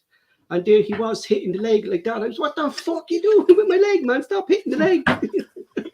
Fuck's sake, Paul, you drink WD-40 in the mornings. I can mean. See, going to Rebel nights not in the bars years ago, I used to have to say to the bouncers, not here, mate, I've got pins in that in my leg and ankle, this is going to gaff.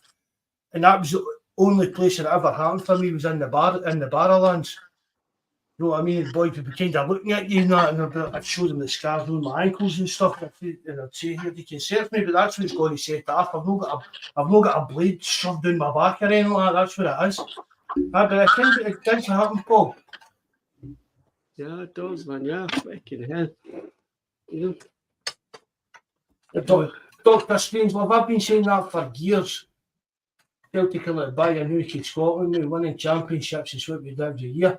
Celtic need to step up and move on, and none of this, we need to keep the league. PSG don't give us flying shit about how the French league's viewed and stuff like that. And that's what Celtic need to do. Become Bayern Munich, the PSGs. We need to be that kind of level in Scotland. With the amount of money now we have in the bank and stuff like that, Celtic have a chance of dominance here and putting Rangers to bed. If there's a dominance coming. I really can see that. I honestly, Paul, I totally agree with that. It has to be done right. Do you know what I mean? Like the board have to get the right people in, and I think that's what we're starting to see that now with Rodgers coming in by trying to get this pathway working, trying to get this thing, get the right players into scouting. Because I think what you could say, Mark, is Ange's first season, that was Ange. They were Ange's signings. But after that, I think it went back to the old way. Some of the signings were a bit a gamble, weren't they?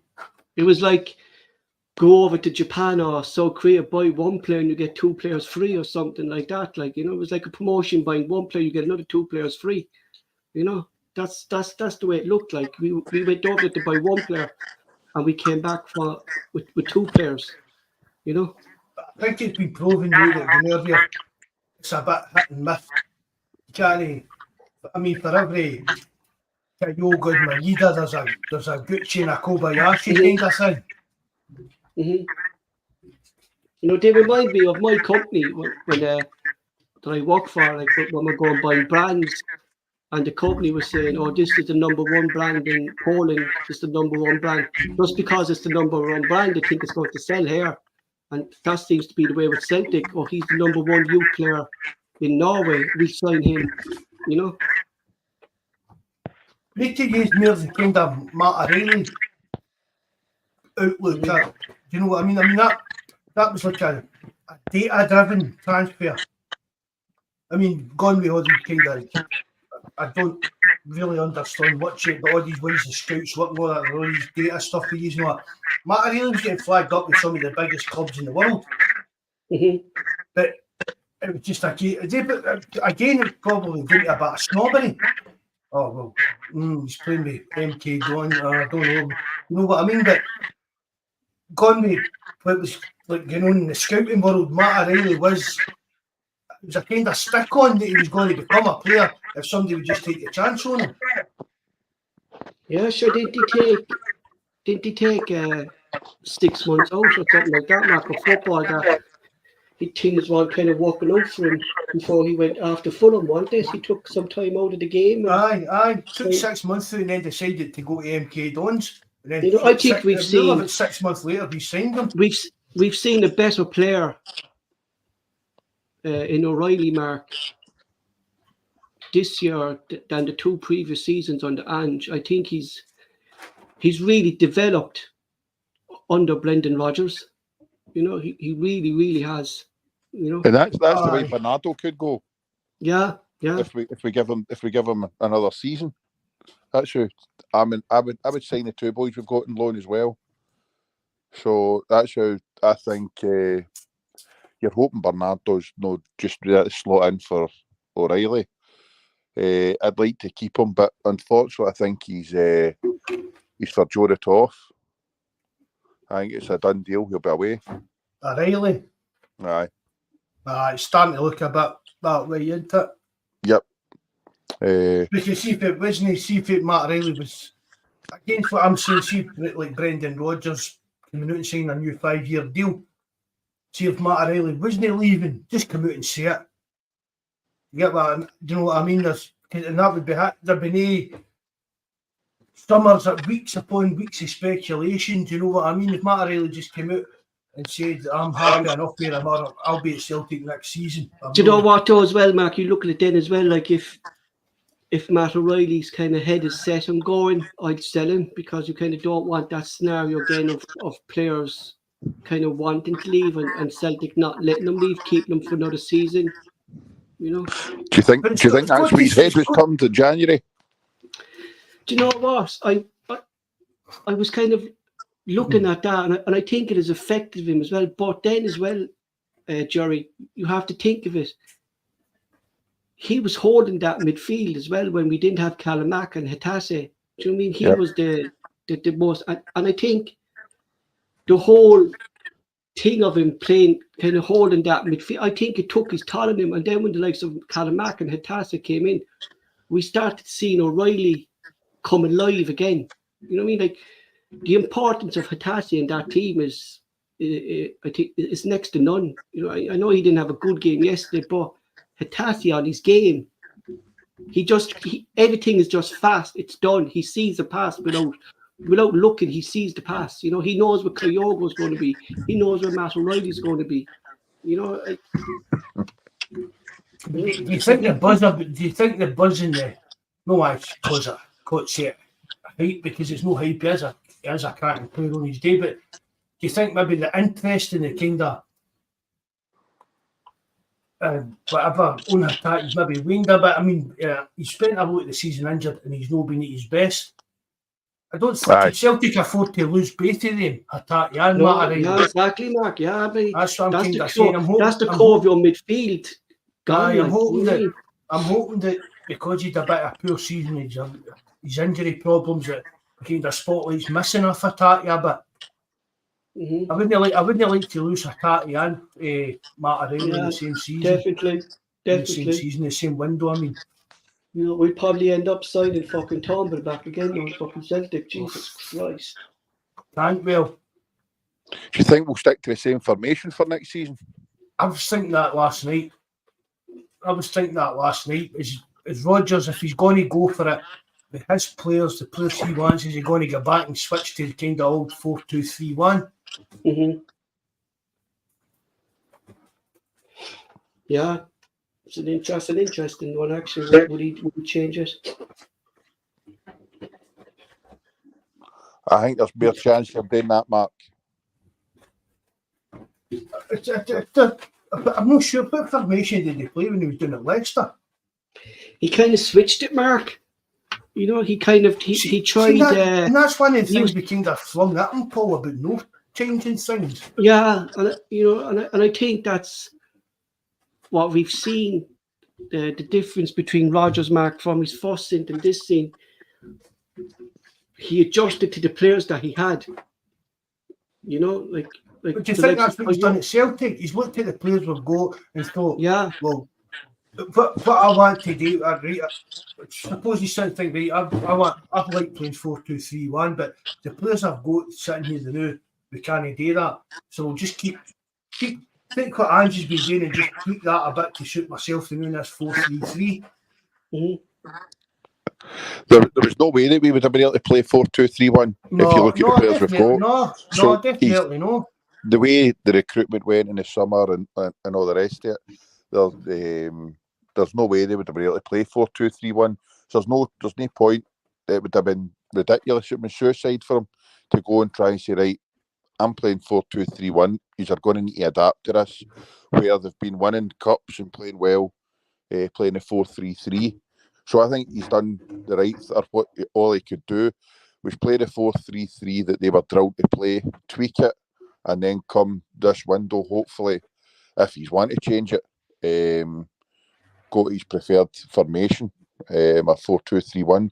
But it then entails try to get the right players in to play that position, to play that formation. But Kyogo, I've said it for a soccer Kyogo's very first time. Aye, for I first saw him, I said it for the very first game and that. I'm like, he's never an out-and-out striker. He's never an out-and-out striker, no chance. And then you saw that he played most of his games in Japan and the left wing and stuff like that. So I'd try Kyogo. I've even seen people suggesting trying Palma in that kind of number 10 role as well. Yep. But if he goes to the 4-2-3-1, what do you think? Is that the end of Kalmak? No. Because would you go to Europe with him and that too? Aye. But proper, imagine your two was Kalmak and Didi. You wouldn't have any problem. You wouldn't have any problem with that.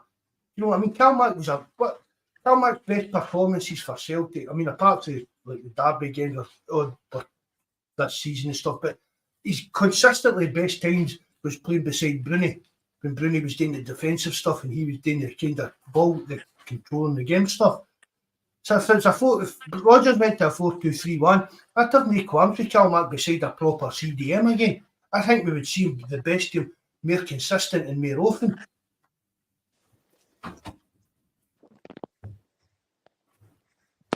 See that post there from Dr. Strangelove there, Mark, about a player in Bromley there for in Denmark. You to the Suzuki. They make motorbikes, do you know? Suzuki's. What do you mean motor? That's it. People just throw names at me, man. I've not got a clue. Guys that watch all these. Mikey's my man for this, isn't it? You know, that's what we do. See for during the summer and that for the podcast. We need to get Mikey on the all these players that people are suggesting and want to know about and that. Because Mikey's you know what I mean? He's the man for all that kind of stuff. Is there anybody in Scotland, Paul? Anybody in like the Scottish League that's caught your eye this season you would think could do as a turn? Yeah, there's two actually. The young lad Lennon, is it? Lennon Miller, is it? That his name, is it? Yep. And the young lad Armstrong. You know, I think they're like if you're looking, they could play in some games for Celtic in Scotland, like because we'll have at least 8 Champions League games there. So we're going to need players, Mark, who are going to come into the first team and able to play. And I think those two lads would be well capable of coming in. Like that lad Armstrong, he's not any worse than what's there at the moment on our wings, you know. Yep. And it's the thing, I keep saying this as well. He'd offer more than the players that we've got, Paul. We'd be ready. He knows the league. We're not talking about Champions League level players here. We're talking about players that we can get in there and throw them in there in the bread and butter games week in and week out in the league and know that they can produce for us.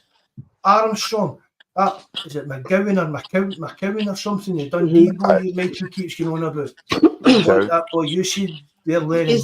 Did I hear that a deal for that young lad from Liverpool is actually done as well? Did I hear something about that? There's a Somebody deal had done. said that, Paul Beck. Yeah. Young boy, the left back Beck. But I go what 2V was saying there last. Like, is he too young to be our number one left back? You know that way going. Well, that's it. That's another night in the podcast. Right, he's a good player. He's a young player. But is he an upgrade on Greg Taylor? Agreed, Martin. No, he's no. I mean, he might be. What concerns me, though, Mark, about Taylor? He'll become a better player. There's a chance he'll become a better player than Taylor, but he's not the new, so you're sitting there with, is it an improvement on the position? Do you know what I noticed about Taylor as well this season? He's giving the ball away a lot, Taylor, and it was the same yesterday. Taylor trying to pick out the pass. He was giving the ball away a lot yesterday, Taylor was, you know? Well, no, but I noticed about Taylor yesterday. See you later, Brian. All the best, mate. Oh, good night, Brian. Thanks very much, mate. Good night, bud. No, what I noticed about Taylor yesterday, he could be a young Tom Cruise. He's done double. See if he's shaved. You started drinking, sir. He does. I said that yesterday to Jack. I was like, look at him there. She's like, what? I says, see if he's shaved in that. He could pass off as Tom Cruise's stunt double. I think it was Greg Taylor done that big jump off the cliff in that last Impossible Mission film. It's a nose. Jack says it's the nose. She said it was the nose.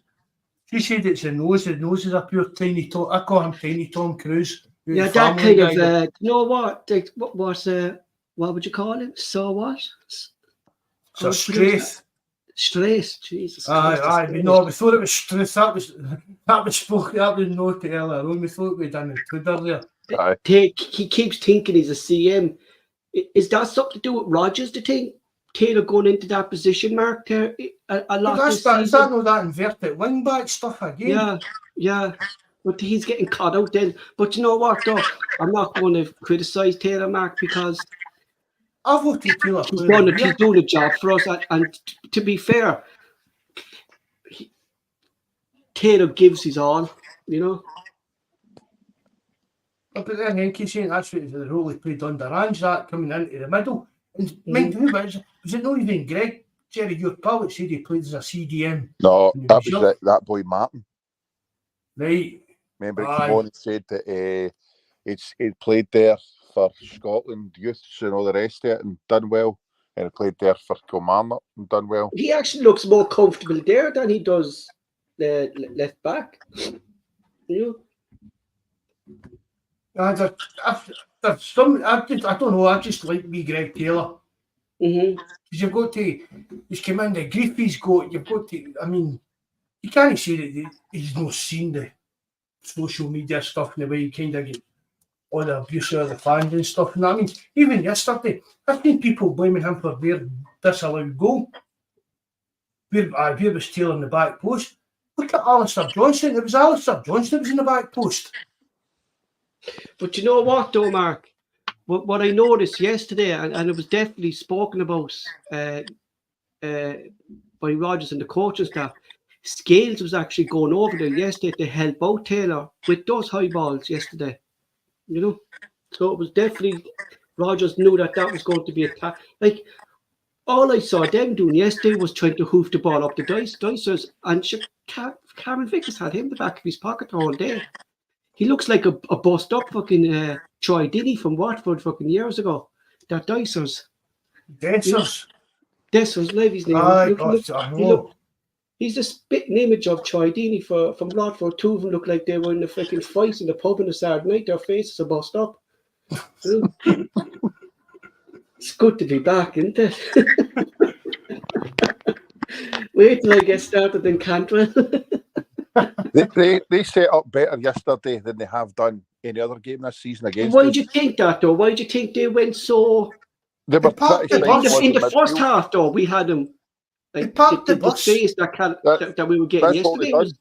They parked the bus. They were like any other team that come and plays us. They tried to they stopped their full backs going forward. That clown Dacers dropped back in to help Cantwell and that in the midfield. And they just try to make it. They just try to stifle us. That's all they done. And then they were hoping to try and hit us in the break or hit us with a set piece in the box. But it never worked. But I tell you something, what that clown Scales was doing, making a challenge like that on that near enough in the box. It was outside the box, the challenge. But it was a ridiculous challenge to make. Yeah, it was. I think VAR can't intervene because it was outside the box, isn't it? Aye, that's exactly it. And it was a foul.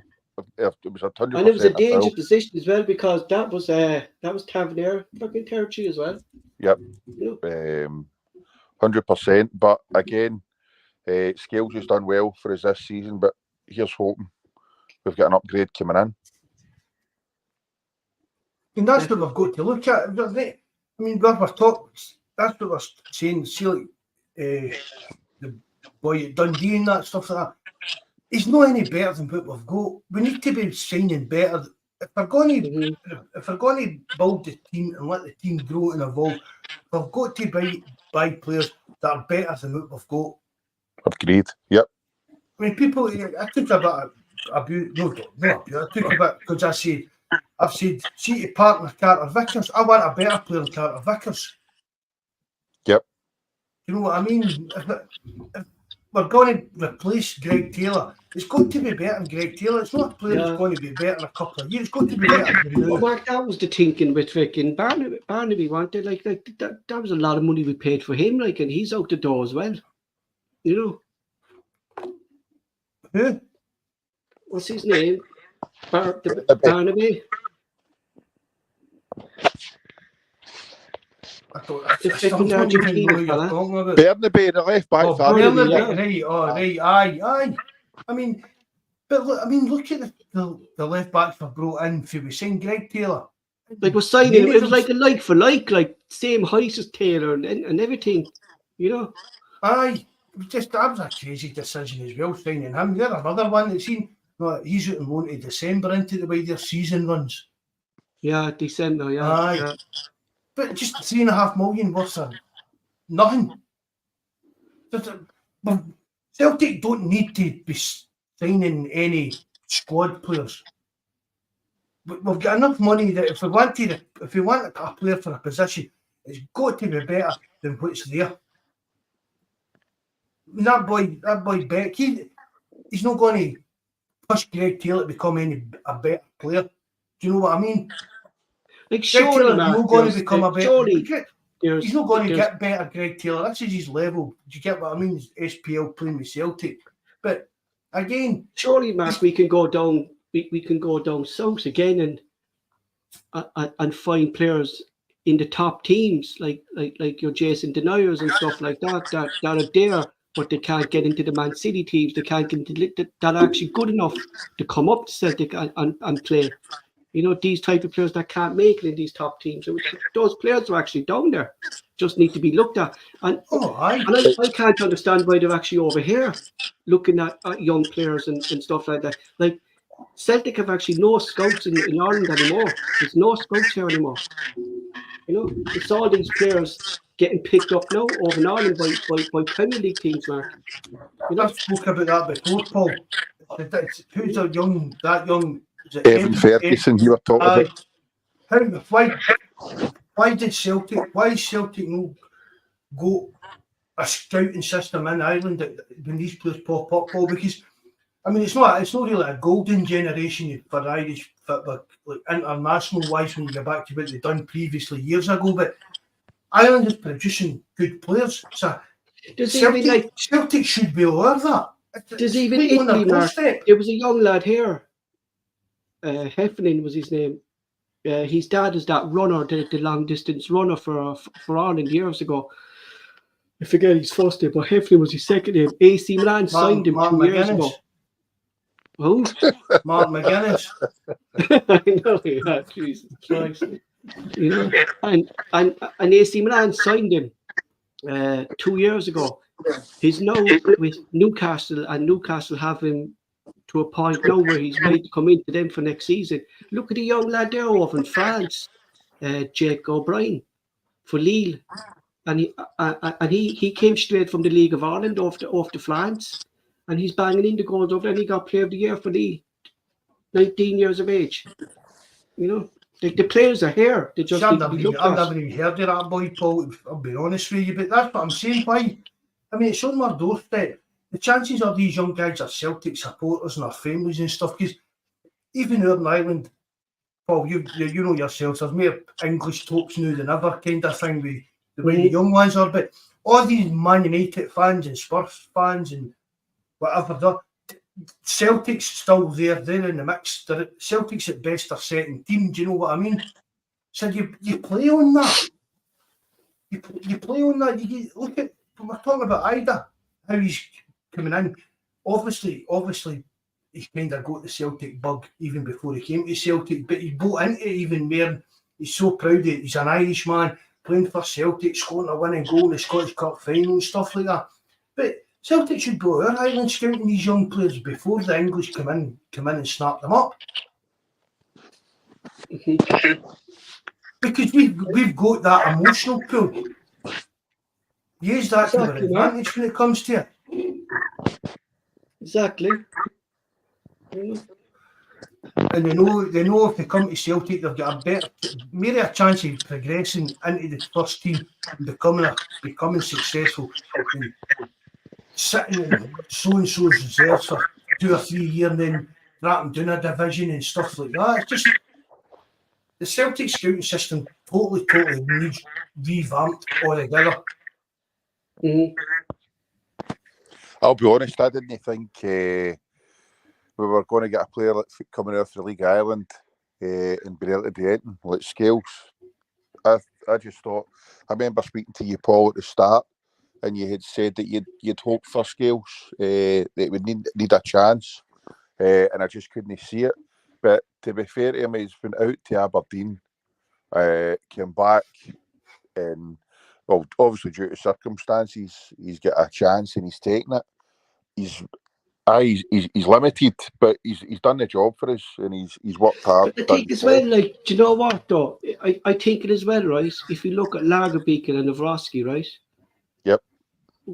Rogers clearly, I know Scales has his limitations and like that, but Rogers clearly saw in Scales that he has the mentality to step into that defence and do a job for him. Because I think that's what Rogers did with this, with the, especially since January. He saw the players, the likes of his James Forrest, Callamack, Scales, Dyson, Kyogo, the players who have the mentality to get this league over the line. And that's what he's done. And I think that's as well what he saw in Scales, was Scales' mentality to play in that centre-back line. You know? No, do you think, right, do you know what, I mean, do you think Brendan Rodgers is sitting there tonight? Do you think he could turn around and say that Liam Scales has let him down at any point in the season? No. He's made mistakes. You can't, right, he's made mistakes. Every player makes mistakes. Carter Vickers fell on his arse after 20 seconds of the game yesterday and nearly cost us. Yep. Mm-hmm. Do you know what I mean? Every player makes mistakes. Of course, no, Scales hasn't let himself down at all, mate. And I don't think he's let Brendan Rodgers down, and I honestly, I don't think he's let the Celtic at any level down.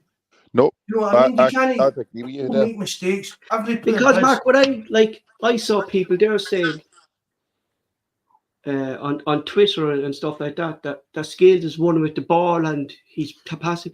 But then you look, like, where's the players looking to get the ball off him? Where's the likes of Callum Mack looking for the ball off him? Where's the likes, especially when Owasa was there, Mark? At least you saw Owasa in that position. Owasa was looking for the ball. Owasa wanted to get on the ball in that position and get the ball moving. You know? Do you think he'll still be with us in the summer? I would hope so, yeah. I would hope so. Yeah. Oh, definitely. Aye.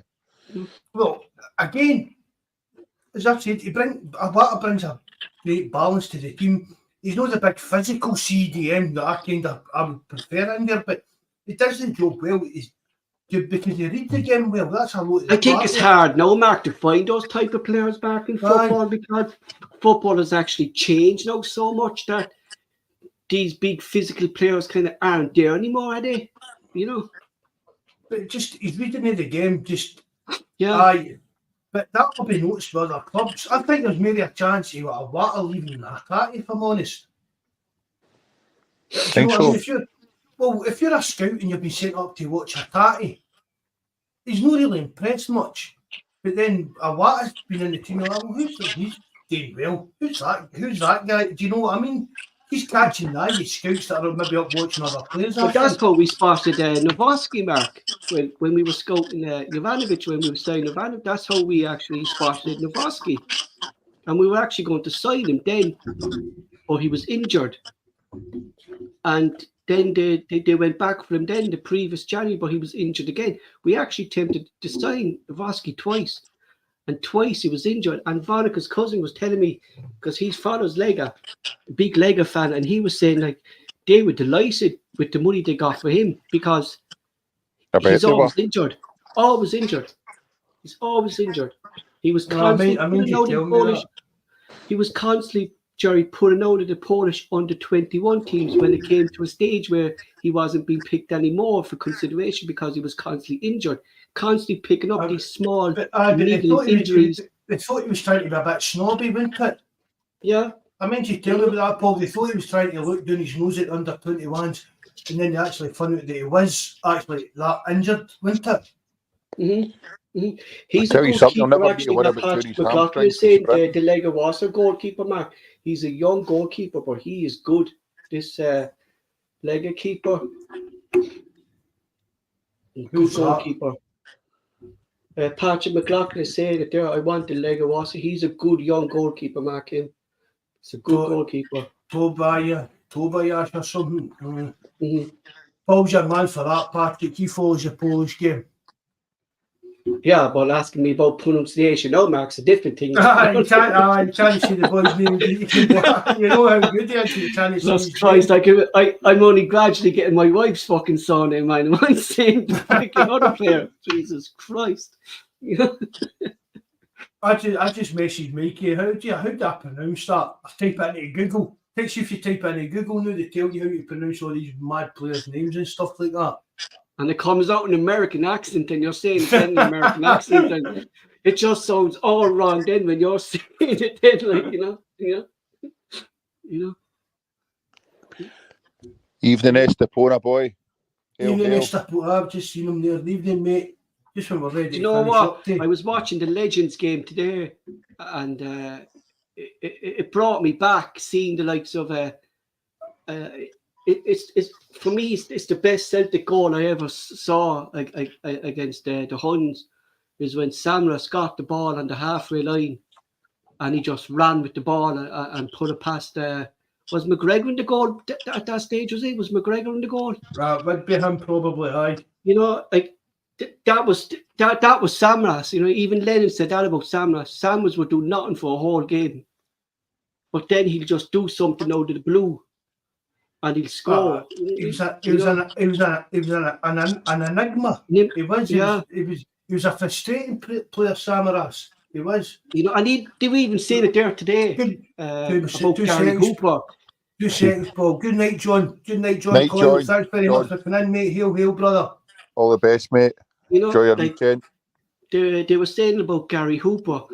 I think he's a player who seriously, looking back at his career, regretted leaving Celtic for Sheffield Wednesday that time, thinking that he'd get into the English national team at that time. They always do, Paul. They always do. So I know many leave Celtic for greener grass, really. No, we said that. No, there's only one really, Mark, you can say it at the moment, and that's Van Dijk, and that's about it. Him and Larson. Larson, yeah, but you're going Larson, Van Dijk is not many there, like. So when they go, that's how I don't really want them back. You know, it was good to see the whole KT. I mean, KT was meant to be. He was going to be that good. Arsenal was a stepping stone to a super club. Do you know what I mean? A Real Madrid, a Man City. Do you know what I mean? That was meant to be a stepping stone for KT just joining Arsenal. All right, Bobby. Like, you don't have to be going out naming fucking half the Celtic team now. That Petrov done nothing. Wanyama done nothing. They never done anything. What did they win? Hee-haw. Should have done fuck all. No, sure. Wanyama just played about one season for Spurs, and then he was just kind of back. He was a lot older than they were saying. He was about 60. His knees ended up knacker. That's what it was with Wanyama. I've heard people saying that as well, Jerry, by the way, about maybe his age. It's a bit of a touchy subject, you know what I mean? A bit controversial, but I mean, it's proven that it does go on. Of course, 100%, mate, 100%. I mean, they get away, they're a hell of a lot richer, no doubt about it, but they're Christopher Ayer. I mean, Machiavelli says, Celtic's trying to sign him back. I can't see that. He's just signed a new deal, I thought, as well. Somebody said this. It's just, you know what, Mark? It's just lazy journalism, isn't it? But even down to that, but how many medals has Ayer won for left Celtic? How many players leave Celtic and go on to win more medals? Very, very few. Well, I think that's what Callum Mack and kind of James Forrest was saying in their interviews there. When they got the trophy presentation, they were talking to James Forrest, and like they were talking about his trophy haul, like, and he said like every year it just gets better and better because the more you win, the more you want more. And he says he hopes that this season shows all these new players like what it means to play for Celtic, what you can actually achieve here. And I think for any young player, Mark, come through the ranks of Celtic has to look at James Forrest. You know what I mean? Like and Callum Mack, you know, what they've won at Celtic between the two of them is phenomenal. Like, you know, like he's joined second, I think, is it by Bobby Lennox, I think, is it? Aye. The trophy hall, like that's some achievement, like, you know. But I mean, they're Scott Brown, Callum McGregor. Do you know what I mean? These guys could have left Celtic and go it's only their bank balance. I tell you what, though, Mark, watching Scott Brown today, he could have done a job this season in that midfield for Celtic. You know, getting up and down. Is a hairdresser. You know, Jesus. Yeah, but Marco, see back in the day with McStay, I remember I was broken hearted as a kid because I thought he was away to Arsenal. How close was that to happening? Oh, there was probably days. Juventus, I know, they were talking going to Italy to Juventus, I'm sure it was, and stuff like that. And McStay wasn't greedy. It was the board Paul McStay. Paul McStay should be a millionaire. He's no, I mean, mind you, he was crowdfunding something and couldn't even get the money to get that together. You know, got to write an autobiography, but he couldn't get the crowdfund together and stuff. That's ridiculous. Yep. I don't care. I'll argue the hill I'll die on. Paul McStay's one of the best Celtic players I've ever seen in my life.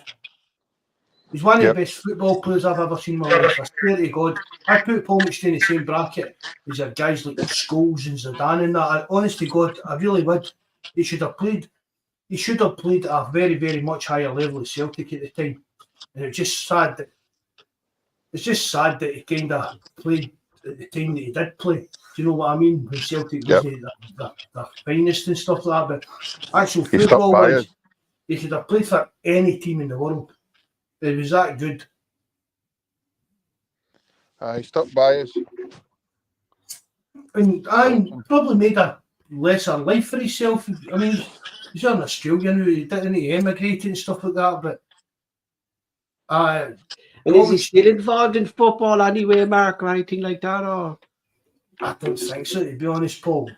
I think maybe he'll be running his kids' teams kind of level of stuff, but Paul McStay will be my favourite Celtic player ever. They couldn't sign anybody ever again that will top that.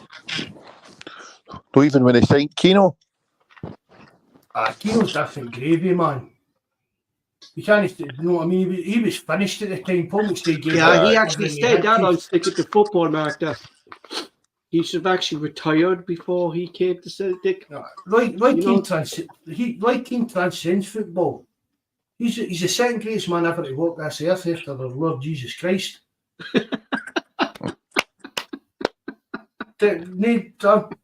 No even any argument about it. There's God, there's Jesus, and then there's Roy Keane.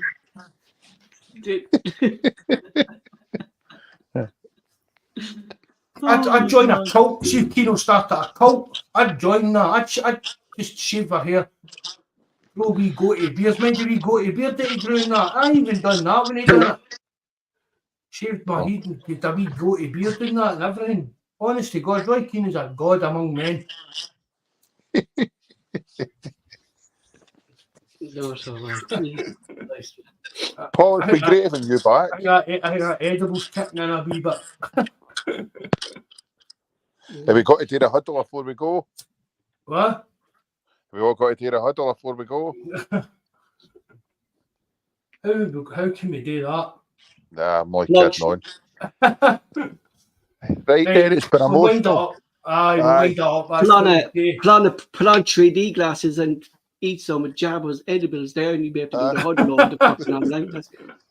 That's what you want. Well, remember, everybody get it rumped right in every hun, you know. The whole summer.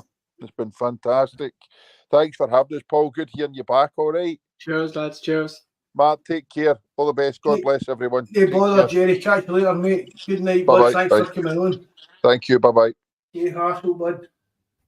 Right, Paul, nice to have you back on. Hopefully by the time we're kicking off again, you're back full time. Yeah. Back to full fitness. During the summer, I don't know, we'll have podcasts on when stuff's happening.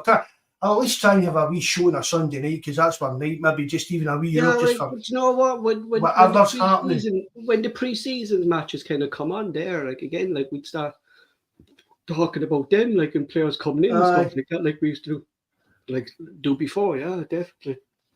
Well, I'm going to watch the Euros and stuff. I'll see what Mikey's want to do pods and stuff to keep up with that, or anybody else that wants to come on, fair play. But we'll at least try and sort out even a wee hour show on a Sunday night just to catch up with the gossip and that with Celtic. But It's been a great season, and thanks very much to everybody. We've broke 1,000 subscribers, which is fantastic.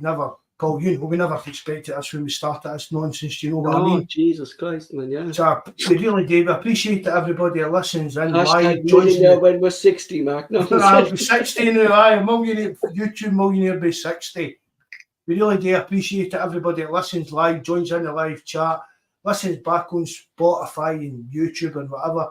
Honest to God, we really do. It's brilliant. We've had a great season. We've won the double and we've put them back in our box. So I love everyone. He's hail, lads. Good night and God bless. Oh, wait the new. Hold it. I forgot this, right? Give me 2 minutes. I woke up this morning, right? And this is what I woke up to, a message for Paul. I sent you it. You know what I'm going to do, didn't you? If I can find how it played. This is what I woke up to this morning for. Somebody that will remain anonymous. I can't live anymore. I can't live without you. I can't live. It's not me. It's not me.